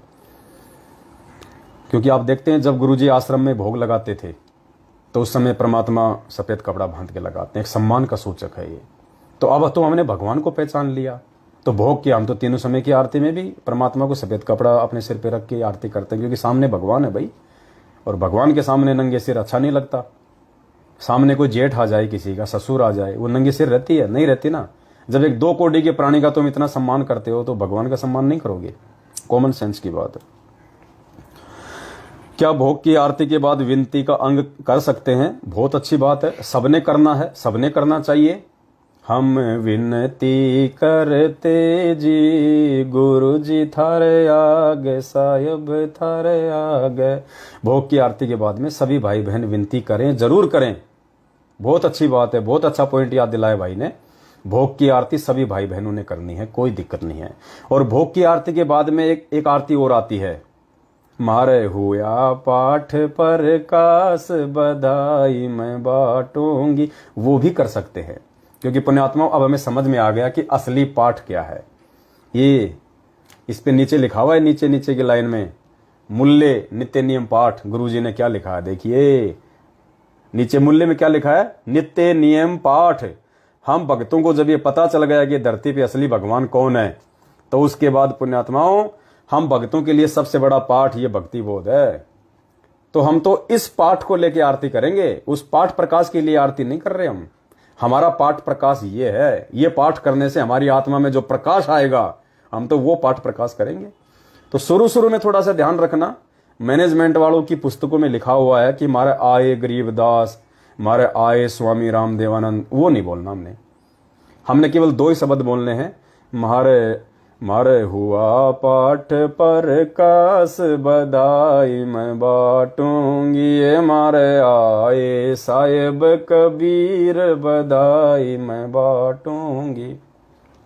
या तो साहिब कबीर बोल दो, या मारे आए सतगुरु देव बधाई मैं बांटूंगी। इन दोनों में से एक कोई भी शब्द आप बोल दो, क्योंकि वो कबीर ही सतगुरु है, सतगुरु ही कबीर है। संत रामपाल जी ही कबीर है, राम और कबीर ही संत रामपाल जी है। संत रामपाल जी ही सतगुरु है, सतगुरु ही संत रामपाल जी हैं। इसके अलावा हमने और किसी को नहीं लगाना, क्योंकि हम केवल अपने भगवान को भोग लगाएंगे, किसी दूसरे को नहीं लगाएंगे। यदि हम इस पड़ोस के अनुपदेशी लोगों को भंडारे व सत्संग के लिए आमंत्रित करते हैं, वह भंडारा अगर आवश्यकता से अधिक बन जाता है तो क्या भंडारे को आस पड़ोस में बांट सकते हैं? बिल्कुल पुण्यात्माओं, जो भंडारा यदि, पहली बात तो हमने बहुत सोच समझ के उसी हिसाब से भंडारा तैयार करना है। सच्ची नीयत से करोगे तो परमात्मा भंडारा वेस्टेज होने नहीं देगा। फिर भी यदि भंडारा यदि बच जाता है तो हम पहले गुरु जी को दंडवत प्रणाम करें, गुरु जी से हम आज्ञा ले कि परमेश्वर इस अनमोल प्रसाद को यदि बाहर कहीं रखा जाएगा उससे बेटर है परमेश्वर आपके बच्चों के पेट में जाए, तो परमेश्वर आपको भोग लगा हुआ प्रसाद खाएंगे तो उनकी आत्मा आध्यात्म की ओर जागृत होगी। तो परमेश्वर को दंडवत करके किसी भी गलती की माफी मांग के फिर आप बाहर परमेश्वर का भंडारा ससम्मान किसी पॉलीथीन वगैरह में पैक करके या कहीं भी किसी मंदिर के आगे या किसी रेड लाइट पे जाके आप लोगों को खिला के भी आ सकते हैं। बच जाए तो, जानबूझ के बचाना भी नहीं है, नहीं तो फेल हो जाओगे। मालिक अंतर्यामी है, तुम सोचोगे लो मैं ज्यादा बना लेता हूं, फिर जो बच जाएगा वो तो बाहर जाके खिला के आ जाऊंगा, वहां भी फेल हो जाओगे, क्योंकि मालिक अंतर्यामी है। अनजाने में जो बच जाता है उसकी बात दास कर रहा है, वहां जाके हम उनको कर सकते। अगर कहीं कोई खाना खिलाने वाली स्थिति में आप नहीं हैं, आपके आसपास कोई रेड लाइट नहीं है, कोई मंदिर नहीं है, कोई खाना खाने को तैयार नहीं है, फिर भी खाना बच गया तो क्या करेंगे? फिर उसके दो तरीके हैं पुण्यात्मा। वो खाना या तो हमने बहते हुए पानी में जल प्रवाह कर देना, या हमने जमीन में खड्डा खोद के हमने उसको जो है वो दबा देना है, ठीक है। और किसी भी जानवर को यदि आप खाना खिलाओ तो आपने वहां पे खड़े होके खिलाना है, डाल के नहीं आना। डालोगे फिर उस पर कोई चोट करेगा, कोई उस पर पेशाब करेगा, उस पर कोई अपने पैर रखेगा, अनादर हो जाएगा फिर। इसलिए अगर किसी जानवर को या पक्षी को डालते हो तो वो खाना आपने खड़े होके पूरा खिला के आना है, अन्यथा उसको बहते हुए पानी में जल प्रवाह कर सकते हैं, जमीन में गड्ढा खोद के दबा सकते हैं। अनादर नहीं करना परमेश्वर का। कुछ भक्तों की शंका है कि क्या आटे का हलवा राम बनाने में दूध का उपयोग कर सकते हैं? यानी आटे का हलवा दूध में बनाना है या पानी में? दूध का इस्तेमाल नहीं करना बिल्कुल भी। जो विधि परमेश्वर ने अपनाई है, जो आश्रमों में अपनाई थी, उसी विधि से हमने केवल जलराम, देसी घी, आटा और मीठा, केवल इसी का बनाना है। और कोई वस्तु हमने हलवे राम में छाछ से या दूध से या पनीर से बिल्कुल नहीं बनाना।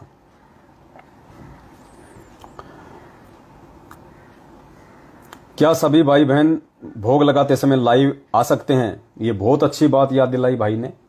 बिल्कुल पुण्यात्माओं, 8 सितंबर के दिन हम जो सभी भाई बहन अपने अपने घरों पे पूर्ण परमेश्वर को प्रसन्न करने के लिए सतगुरु प्रगट दिवस मनाने जा रहे हैं।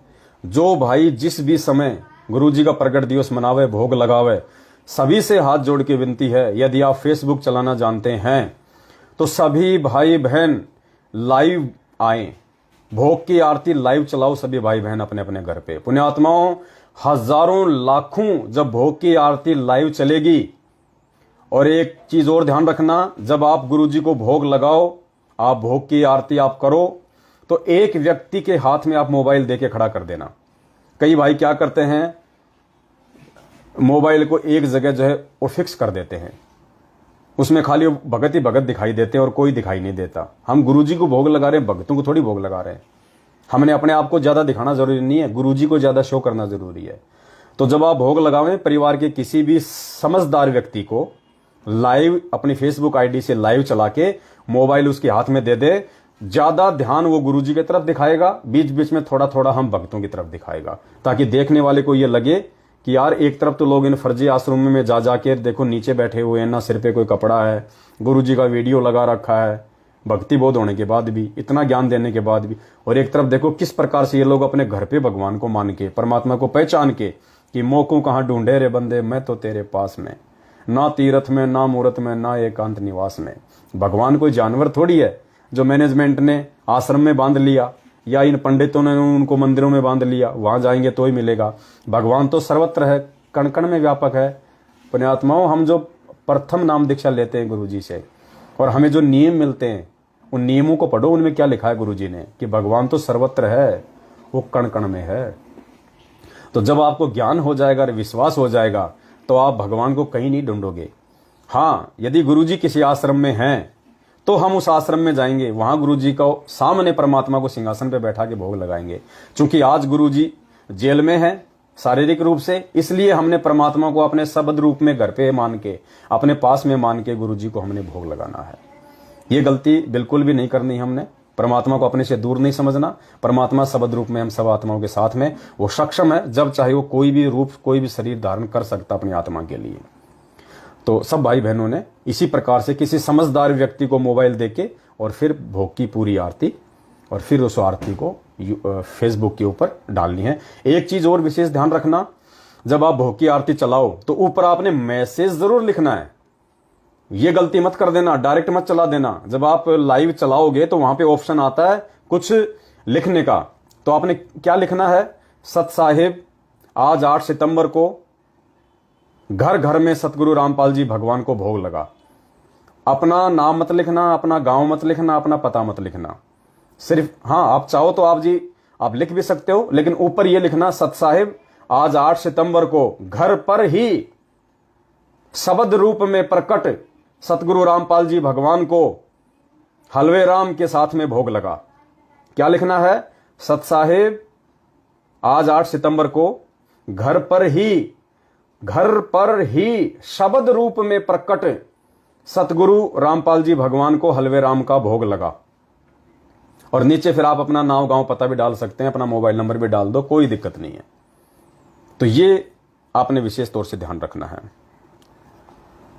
क्योंकि पुण्यात्माओं ये परमात्मा है, धरती पे प्रकट है, और ये शब्द रूप में अपने प्रत्येक उस आत्मा के पास में, उस आत्मा के साथ में 24 घंटे हर क्षण हर पल प्रकट रहता है।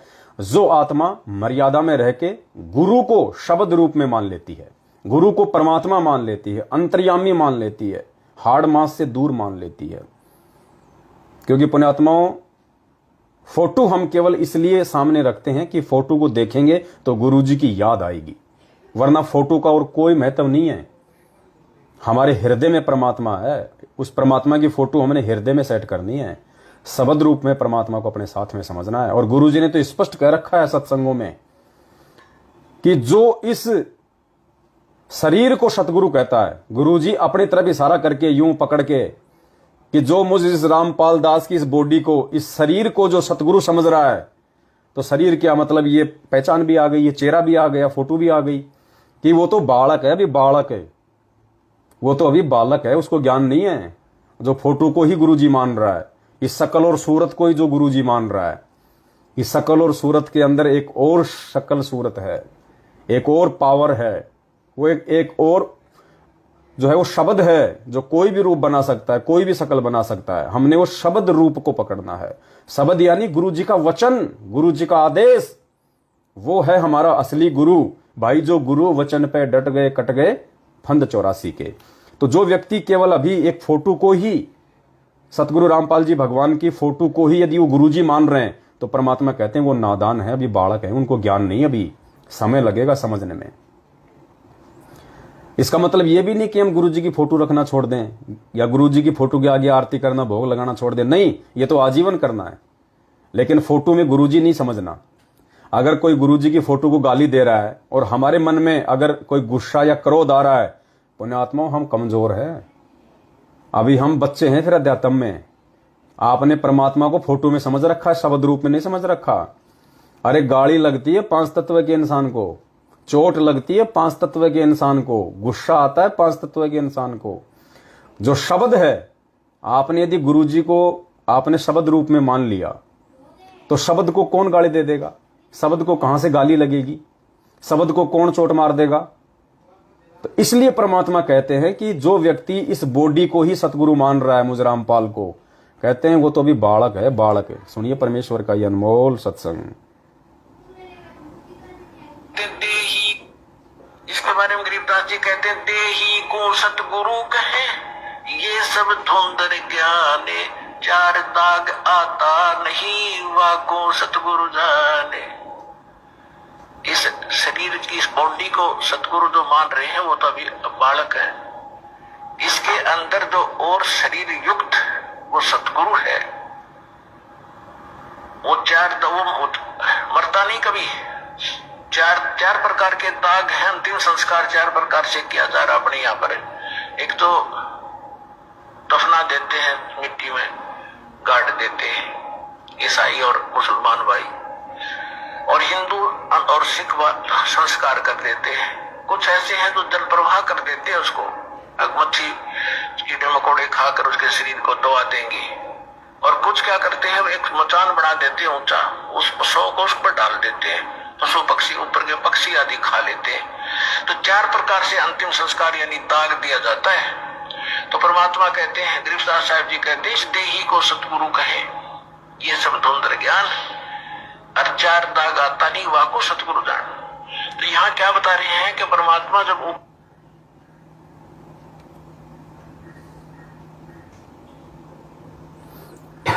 परमेश्वर ने अपने सत्संग में बिल्कुल क्लियर कट कर दिया कि देही को सतगुरु कहे, यो सब धुंधर ज्ञान, व्यर्थ ज्ञान है उसका, उसको ज्ञान नहीं। अभी वो बालक है, अभी अध्यात्म में नादान है, उसने गुरु को पहचाना नहीं। अभी खाली उसने शरीर में गुरु को मान लिया, फोटो में गुरु जी को मान लिया।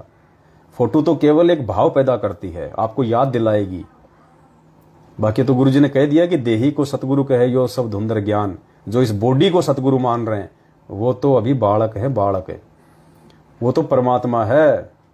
वो जब चाहे, जिस रूप में चाहे, अपने भगत के सामने प्रकट हो जाएगा अपने भगत का काम करने के लिए। सुनिए, ये सबसे आप इसके बाद गुरु जो है ये सबसे आपका साथी रहेगा। गुरु शब्द रूप में साथ रहेगा आपके। शब्द रूप में शब्द भी चलेगा, साथ में जहां आवश्यकता पड़ेगी अपना शरीर धारण कर लेगा। ये दोनों साथ देता है। तो इस प्रकार से हमने पुण्यात्माओं अब इस भक्ति मार्ग के नेक्स्ट लेवल में सात संगतियों के माध्यम से आगे बढ़ना है। ये हमारा ऊपर का लेवल आ गया। अब शुरू में बच्चा जब स्कूल जाता है तो उसको दिखाया जाता है, आ से आम बोल बोल के, गा गा के सुनाया जाता है। आम की फोटो दिखाई जाती है ताकि वो समझ जाए। और जब बच्चा 8वीं 9वीं 10वीं कक्षा में हो जाता है तो ना तो टीचर ये कहता कि आ से आम ये होता है, आम ध्यान रखना कहीं भूल जाओ, मार्केट में कहीं कोई कद्दू उठा के ले आओ आम की जगह। वो सिर्फ ये बोलेगा कि आम फलों का राजा है, आम ये काम करता है। ना फोटो दिखाएगा ना समझाएगा, क्योंकि वो चीजें परमात्मा पहले हमें समझा चुके हैं। बच्चे को वो चीजें पहले उसकी शुरुआती अवस्था में समझा दी गई है। तो इसी प्रकार ये सात संगतियों के माध्यम से भक्ति मार्ग का आगे का लेवल चलेगा, क्योंकि आगामी समय में परमात्मा ये शास्त्र उठा के नहीं दिखाएंगे हमें। परमात्मा मूल ज्ञान देंगे, मूल ज्ञान। अभी तक तो हमारे को केवल भक्ति मार्ग पे परमात्मा ने चलाने के लिए केवल हमारे को उस लायक बनाया है। अब जो आगे का ज्ञान है, जो अगम का ज्ञान है, वो तो अब देगा परमात्मा, जिसको सुन सुन के हमारी आंखों से आंसुओं की धारा बहा करेगी। रजाई में मुंह दे दे के रोया करेंगे हम। गुरुजी ने एक सत्संग में कहा था कि बच्चों, एक समय ऐसा आएगा जब तुम सतगुरु की पहचान कर लोगे, क्योंकि सतगुरु की पहचान किए बिना पुण्यात्मा वो ज्ञान हमारे हृदय में नहीं समा सकता। हम उसको सत नहीं मान सकते, और गुरु के वचन में अविश्वास कर लिया तो हम फेल हो जाएंगे। तो गुरुदेव ने कहा था कि बच्चों, जब तुम्हें पहले सतगुरु की पहचान हो जाएगी और सतगुरु के द्वारा लिखे गए शब्दों पे जब तुम पूर्णतया इन शास्त्रों से भी ज्यादा विश्वास करने लग जाओगे, फिर एक समय ऐसा आएगा, गुरुदेव ने कहा कि मैं केवल तुम्हें ये कहानी सुनाया करूंगा, ये कथा सुनाया करूंगा, ये शब्द गाया करूंगा, ये ब्रह्मा विष्णु इसके माता पिता दादा चाचा बुआ नहीं दिखाऊंगा, आंखें खराब नहीं करूंगा। केवल तुम्हें परमेश्वर की वो प्यारी प्यारी वाणियां, वो शब्द, वो आगे की बातें, और गुरु जी के मुख कमल से जब वाणियां सुनेंगे तो परमेश्वर की तो वाणी पुण्यात्मा, आपको पता है, सतगुरु 3 लोक से प्यारा, सतगुरु परम पदार्थ पूरा। पुण्यात्मा, हरियाणी भाषा सबसे ज्यादा गंदी भाषा है, सबसे ज्यादा अक्खड़ भाषा है, खड़ी चोट मारने वाली भाषा है हरियाणवी भाषा। और पुण्यात्मा, हमारे भगवान उसी भाषा में जब सत्संग करते हैं हमारी आंखों से आंसू गिरते हैं। आंसू क्यों? क्योंकि वो परमात्मा है, जीव नहीं है। तो परमेश्वर ने कहा कि उस समय तुम्हारी आंखों से आंसू की धारा बहा करेगी। तो पुण्यात्माओं, उस लेवल पे परमात्मा अब हमें लेके जाना चाहते हैं, अपनी शब्द रूप में पहचान करवा के, ताकि हम परमेश्वर के उस ज्ञान को अपने इस 2 कौड़ी के भेजे में समाने के लायक बने। और क्या सतगुरु प्रगट दिवस मनाना जरूरी है? यदि कोई सतगुरु प्रगट दिवस नहीं मनाएगा, गुरु जी को भोग नहीं लगाएगा, तो क्या वो सतलोक नहीं जाएगा? देखो पुण्यात्माओं, ये भी एक बहुत बड़ा भेद है। आप ना लगाओ कोई बात नहीं, आप लगाओ बहुत अच्छी बात है, लेकिन ये परमात्मा ने एक प्रोसीजर अपने सत्सेवक बच्चों के माध्यम से, साध संगतियों के माध्यम से क्यों शुरू करवाई है? देखो, मुक्ति तो हमारी मालिक का नाम जपने से, परमात्मा की मर्यादाओं में रहने से, गुरु को भगवान मानने से होगी। लेकिन ये हलवे राम का भोग लगवाना, अपने घर पे लगवाना भोग की आरती के साथ में, और अपने अपने घरों से उस फोटो को हटवा देना, पुण्यात्माओं ये प्रोसीजर क्यों शुरू करवाई परमात्मा ने? इसके पीछे बहुत गहरा रीजन है। 8 सितंबर को अपने घर पे या अपनी ऑफिस में कहीं भी सतगुरु रामपाल जी भगवान का अकेले का दरबार में फोटो रख के और हलवा राम बना के और भोग की आरती के साथ में भोग लगाना, इस बात का सूचक है। ये ये एक सबूत है, ये एक प्रमाण है।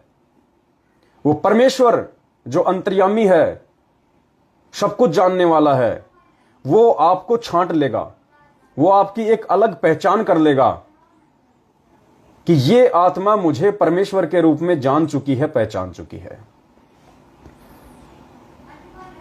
वरना सतगुरु रामपाल जी भगवान को भोग लगाना पुण्यात्माओं किसी के बश की बात नहीं है। आप लगा नहीं सकते बिना उस परमेश्वर के विशेष आशीर्वाद के। आप लगवा दो, देखिए ये लगवा दो इन फर्जी आश्रमों में। वो दाढ़ी मूंछ वाली फोटो मुझे हटवा के दिखा दो आप, जो आपके गुरुजी के सिर पे लगा रखी इन्होंने, गोविंद वाली।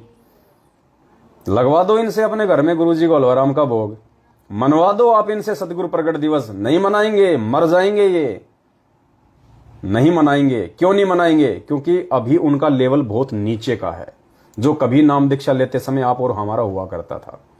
अभी वो लोग भक्ति मार्ग के बहुत नीचे वाले पायदान पे हैं और नीचे ही जाते जा रहे हैं। वो ऊपर नहीं खिसक रहे, उनको खिसकने नहीं दिया जा रहा मैनेजमेंट के द्वारा, काल के द्वारा, मर्यादा तोड़वाने के चलते। और आपको भगवान ने पीएचडी के पास लाके बैठा दिया। पीएचडी, शुक्र मनाओ अपना, गुरुजी का शुक्रिया अदा करा करो कि गुरुजी आपने कैसे साथ संगति से जोड़ दिया इस नीच को। परमात्मा इतनी बड़ी मेहर कैसे कर दी आपने, जहां लाखों की संगत गुरु को मानुष मान के धक्के खा रही है। तो 8 सितंबर को गुरुजी को भोग लगाना, उनका प्रगट दिवस मनाना, इस बात का सूचक है कि आपने अपने गुरु को शब्द रूप में मान लिया, पहचान लिया, आपने उनको भगवान मान लिया, अंतर्यामी मान लिया। और अब आप वो कोई भी भक्ति विरुद्ध कुकर्म नहीं कर सकते जिसके चलते आपकी भक्ति बिगड़े, आपका गुरुजी आपसे नाराज हो। तो ये आपकी छटनी हो जाएगी लाखों की संगत में से कि मेरी कितनी आत्माएं हैं। क्योंकि मालिक कहते ना कि गोता मारूं स्वर्ग में जा बैठूं पाताल, गरीब दास ढूंढता फिरूं अपने हीरे मोती लाल। हीरे मोती लाल का ही नाम क्यों लिया परमात्मा ने? लोहा भी है, कोडी भी है, पैसा भी है, कबाड़ भी है, मिट्टी भी है, पत्थर भी है, कंकड़ भी है, सब कुछ है। हीरे मोती लाल यानी विशेष आत्मा, क्योंकि ये विशेष रत्न है। हीरे मोती लाल जो है सबसे महंगे हैं, ये विशेष रत्न है। बाकी तो पत्थर की भी कीमत है। आप मकान बनाओगे तो आपको कोई फ्री में थोड़ी देगा पत्थर, वो भी आपको 2-4 हजार रुपए की एक ट्रॉली मिलेगी, उनकी भी कीमत है। लेकिन उन सबसे ज्यादा कीमत किसकी है? हीरे मोती लाल की। ये विशेष रत्न है। तो परमेश्वर अपनी विशेष आत्माओं के लिए ही यहां पे सारा खेल खेलता है, ये लीला करता है परमात्मा। तो उन विशेष आत्माओं की छटनी हो जाएगी कि हीरे मोती लाल कौन है मेरे। क्योंकि परमात्मा कहते हैं गुरु और गोविंद दो ही कर जानी। परमेश्वर की वाणी है कि गुरु और गोविंद, कि गुरु अलग होता है और गोविंद अलग होता है। संत रामपाल जी अलग है, दाढ़ी मूंछ वाला जो कबीर है वो असली भगवान है, वो अलग है। तो परमेश्वर कहते हैं गुरु और गोविंद दो ही कर जानी, उसके घट में काल समानी। उसके घट में काल भगवान समाया रहेगा। गुरु गोविंद दो नहीं भाई, और जो दो समझेगा वो नरक में जाई, दोजक में जाई। ये परमेश्वर की वाणियां हैं। और मालिक कहते हैं गुरु पढ़तर कोई और न आना, गुरु सेवय कोई चतुर सयाना। क्या कहते हैं परमात्मा? गुरु सेवय कोई चतुर सयाना। सबके लिए नहीं कहा परमात्मा ने कि गुरु की भक्ति सभी कर लेंगे, गुरु की पूजा सभी कर लेंगे।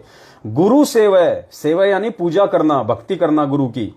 गुरु सेवय कोई चतुर सयाना। चतुर सयाना यानी जिसके हृदय में तत्व ज्ञान समा गया है, जिसको काल ठग नहीं सकता। तो गुरु सेवय कोई चतुर सयाना। और गुरु पठतर, पठतर यानी समान, पैरालल, उसके बराबर, गुरु के बराबर, गुरु पटतर, गुरु सेवय कोई चतुर सयाना, गुरु पटतर कोई और न आना। गुरु के समान और दूसरा नहीं आ सकता कोई। इसलिए कहते हैं सात दीप नौ खंड में गुरु से बड़ा ना कोई, करता करे ना कर सके। तेरा वो कबीर जिसको तू भगवान मान रहा अनजाने में, वो भी वो नहीं कर पाएगा जो गुरु करे सो होए। और कहते हैं हरि सेवा युग 4 है और गुरु सेवा पल एक। एक पल क्या होता है? ऐसे आंख झपकना एक पल हो गया। ये जो पलके है ना, एक बार जो झपकती इसको कहते हैं एक पल। तो कहते हैं उस कबीर की, या जिसको तू भगवान मान रहा अनजाने में, ब्रह्मा विष्णु महेश को या देवी को, माता को, कहते हैं उसकी तू चाहे तू 4 युग 40,20,000 वर्ष का होता है 4 युग, उसकी तू इतने समय तक सेवा कर ले, भक्ति कर ले, भोग लगा ले। और अपने गुरु को भगवान मान के यदि तूने एक पल भी यदि उनकी भक्ति कर ली, उनके मंत्रों का जाप कर लिया, तो कहते हैं इतना अंतर है। इसलिए परमात्मा कहते हैं गुरुपद सेव बिरला कोई। हर किसी के लिए नहीं कहा परमात्मा ने। गुरु की पूजा हर कोई नहीं कर सकता। अकेले गुरु को भगवान मान के पूजना हर किसी के बस में नहीं है। ये तो युगों युगांतरों के बाद पुण्यात्माओं, पता नहीं कैसे भगवान ने मेहर बख्श दिया आप और हम पे। परमात्मा पुण्यात्माओं, ये ज्ञान तो ब्रह्मा विष्णु महेश की समझ में नहीं आया जब परमात्मा ज्ञानी रूप में उनके पास गए थे। उनको भी समझ में नहीं आया ये ज्ञान। और हम जैसे 2 कोटि के जीवों को भगवान ने ज्ञान समझा दिया, तो हमने अपनी औकात से भी नहीं समझा, भगवान ने समझाया। अब भगवान ने औरों को क्यों नहीं समझाया?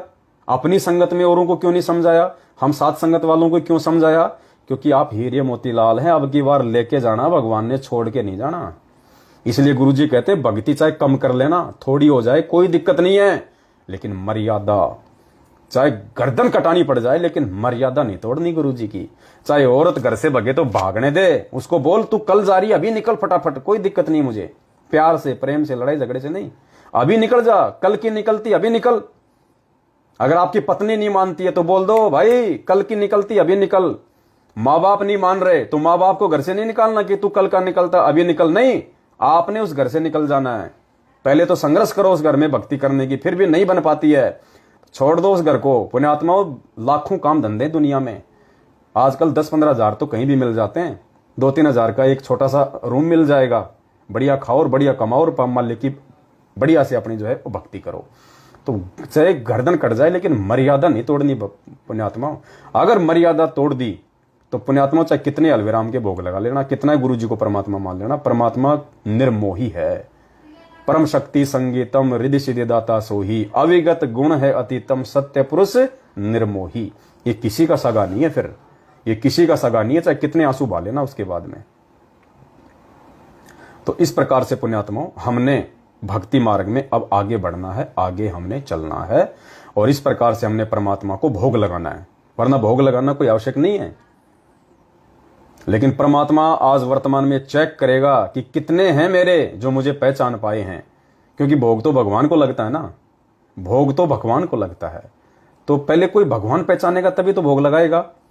पुण्यात्मा 1994 से जब से गुरुजी ने भक्ति बोध पुस्तकें छपवाई थी, उसी समय से गुरुजी ने भोग की आरती लिखी हुई है। क्या 27 साल से किसी ने भोग की आरती की अपने घर पे? वो भगवान नहीं कर रहा था आश्रम में, दाढ़ी मूछ वाली फोटो को सामने रख के। क्यों? मजबूरी थी। जो अपने गुरुजी को भगवान नहीं मानेगा तो भगवान तो भक्ति करवाने के लिए किसी और को भगवान मान के भोग लगाएगा।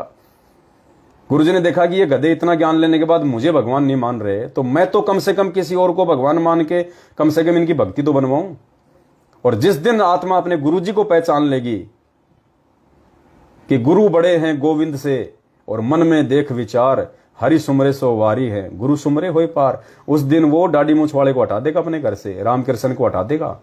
उस दिन फिर अपने गुरुजी को ही रामकृष्ण मान के, सबसे बड़ा भगवान मान के, पूर्ण ब्रह्म परमात्मा मान के, फिर वो भोग लगाएगा। ये आरती परमात्मा इंतजार कर रहे थे 27 साल से, ये आरती लिख के कि देखता हूं मेरे कौन बच्चे मुझे पहचान के और मुझे भगवान मान के इस भोग की आरती को भोग लगाना शुरू करेंगे। पुण्यात्माओं, ये भोग की आरती 27 साल से इस भक्ति बोध पुस्तक में बंद है।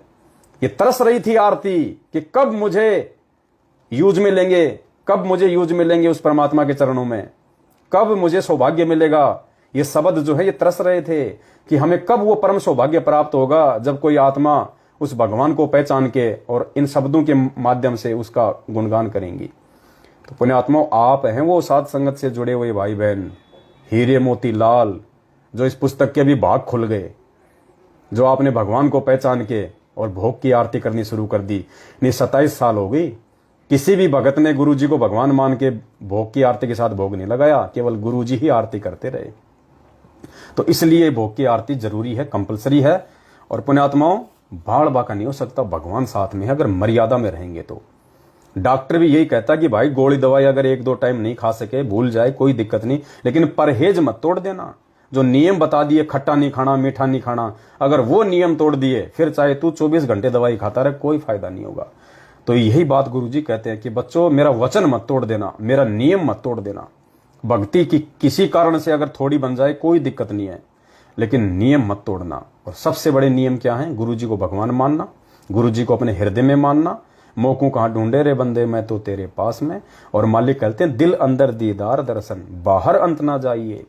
पुण्यात्माओं, एक हिरण होता है, हिरण गुरुजी ने बताया, उस हिरण को जब तक मालूम नहीं होता है, जब तक उसको पता नहीं होता है, वो उस महक के पीछे दौड़ता है। उस महक के पीछे जो निर्गुण होती है, दिखाई नहीं देती, वो सरगुण रूप में, शरीर रूप में उसकी नाभि में होती है, लेकिन उसको दिखाई नहीं देती क्योंकि उसकी बुद्धि इतनी काम नहीं करती, वो नीचे देख नहीं पाता।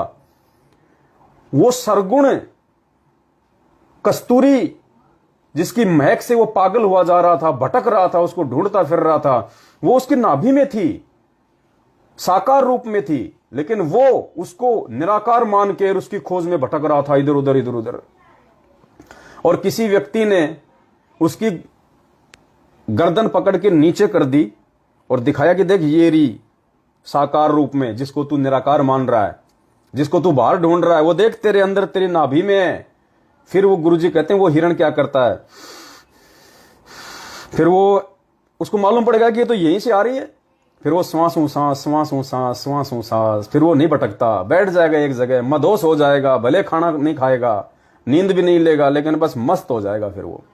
तो पुण्यात्माओं, ये जितने भी भाई बहन हमारे जो सतलोक आश्रम मैनेजमेंट हरियाणा के पीछे साकार रूप में, शब्द रूप में, जो हमारे घर पे भगवान बैठा हुआ है, हमारे दिल में भगवान बैठा हुआ है गुरुजी, उसको इन फर्जी आश्रमों में उस मूर्ख हिरण की तरह अज्ञानता में ढूंढते ढूंढते ढूंढते, ढूंढता तो कौन है? कोई 5% होंगे जो इन आश्रमों में भगवान के लिए जा रहे होंगे। 95% तो खाली अपने लड़के लड़कियों के रिश्ते बनाने के लिए और बकवाद करने के लिए, सेटिंगबाजी करने के लिए। पुण्यात्माओं, तुम्हें पता नहीं अभी कितना गंदा खेल चल रहा है इन आश्रमों में, कितना गंदा खेल, जानबूझ के सेटिंग करवाई जा रही है लड़के लड़कियों की, जानबूझ के बहुत गंदा खेल चल रहा है वासना का। तो ये भटक रहे हैं क्योंकि ये उस हिरण की तरह है, इनको ज्ञान नहीं अभी। और हमें परमात्मा ने गर्दन पकड़ के सात संगतियों में जोड़ के दिखा दिया कि बेटा देख, ये नाभि तेरी गर्दन में, यहां है तेरी नाभि में एक कस्तूरी, क्यों भटक रहा है? मैं तो तेरे पास में हूं। मोकू कहां ढूंढे रे बंदे, मैं तो तेरे पास में, और खोजी होए तुरंत मिल जाऊं, एक पल ही की तलाश में। तो परमेश्वर ने सात संगति से जोड़ के भाई और बहनों हमें वो कस्तूरी और उसकी महक दोनों से परिचित करा दिया कि बेटा मैं शब्द रूप में तेरे साथ में हूं। मुझे ढूंढने के लिए अगर तू बाहर भटक रहा है तो तेरे में और उन जगत वालों में जो बद्रीनाथ, केदारनाथ, तिरुपति धक्के खाते हैं, कावड़ लेके आते हैं, घूमते हैं, नंगे पैर जाते हैं, तेरे में और उनमें फिर कोई फर्क नहीं है। तो पुण्यात्माओं, ये आप और हमारा परम सौभाग्य है कि परमेश्वर ने हमें अपनी पहचान करवा दी और हम उनको पहचान गए। ये भी गुरुदेव का विशेष आशीर्वाद उसी से संभव है। वरना पुण्यात्माओं, हम तो यहाँ पे अगर कोई नकली असली कोई मिठाई ला के रख दे, हम तो उसको खा जाते हैं, वही नहीं पता चलता है डालडा में एक देसी घी में। भगवान को क्या पहचानेंगे? तो भगवान स्वयं अपनी पहचान करवाता है। इसलिए भगवान, गुरु भगवान का ही गुणगान करना चाहिए, गुरु भगवान को ही बारंबार धन्यवाद देना चाहिए। और परमेश्वर दया करें, सभी भाई बहन 8 सितंबर को अपने अपने घरों में प्यार प्रेम के साथ में, कोई घर वाला कुछ कह दे तो सुन लेना पुण्यात्माओं, थप्पड़ मारे तो खा लेना, मन में भी उसके प्रति कोई क्रोध, कोई गुस्सा लेके नहीं आना। फिर देखना कैसे भगवान उन आत्माओं को चेंज करता है, रिमोट मालिक के हाथ में है। तो बस आज के लाइव वीडियो में केवल इतना ही, और फिर 8 सितंबर के बाद में परमात्मा दया करेंगे, हम लाइव आएंगे, भाई बहनों को संगत जागृति अभियान के तहत सूचनाएं देते रहेंगे, जानकारी देते रहेंगे, ताकि हम गलतियां ना करें और भगवान के आने तक हम लोग दृढ़ बने रहें। बाद में तो दृढ़ हो ही जाएंगे, उनके आने तक ही चिंता है, बाकी की कोई टेंशन नहीं है। तो जाते जाते सभी भाई बहन वीडियो को एक बार फिर से ज्यादा से ज्यादा शेयर कर दें, और दास से कोई गलती हुई है तो मैं अपने सभी भाई बहनों से क्षमा याचना मांगूंगा। कान पकड़ के अपना छोटा भाई समझ के, नादान समझ के माफ करना, और पूज्य गुरुदेव भगवान से प्रार्थना करूंगा परमेश्वर भाई बहनों को समझाने में मनसा वाचक कर्मना कोई त्रुटि हो, दास आपको कोटि कोटि दंडोत क्षमा याचना करता है। भक्त साहिब बंदी छोड़ सतगुरु रामपाल जी भगवान की जय हो।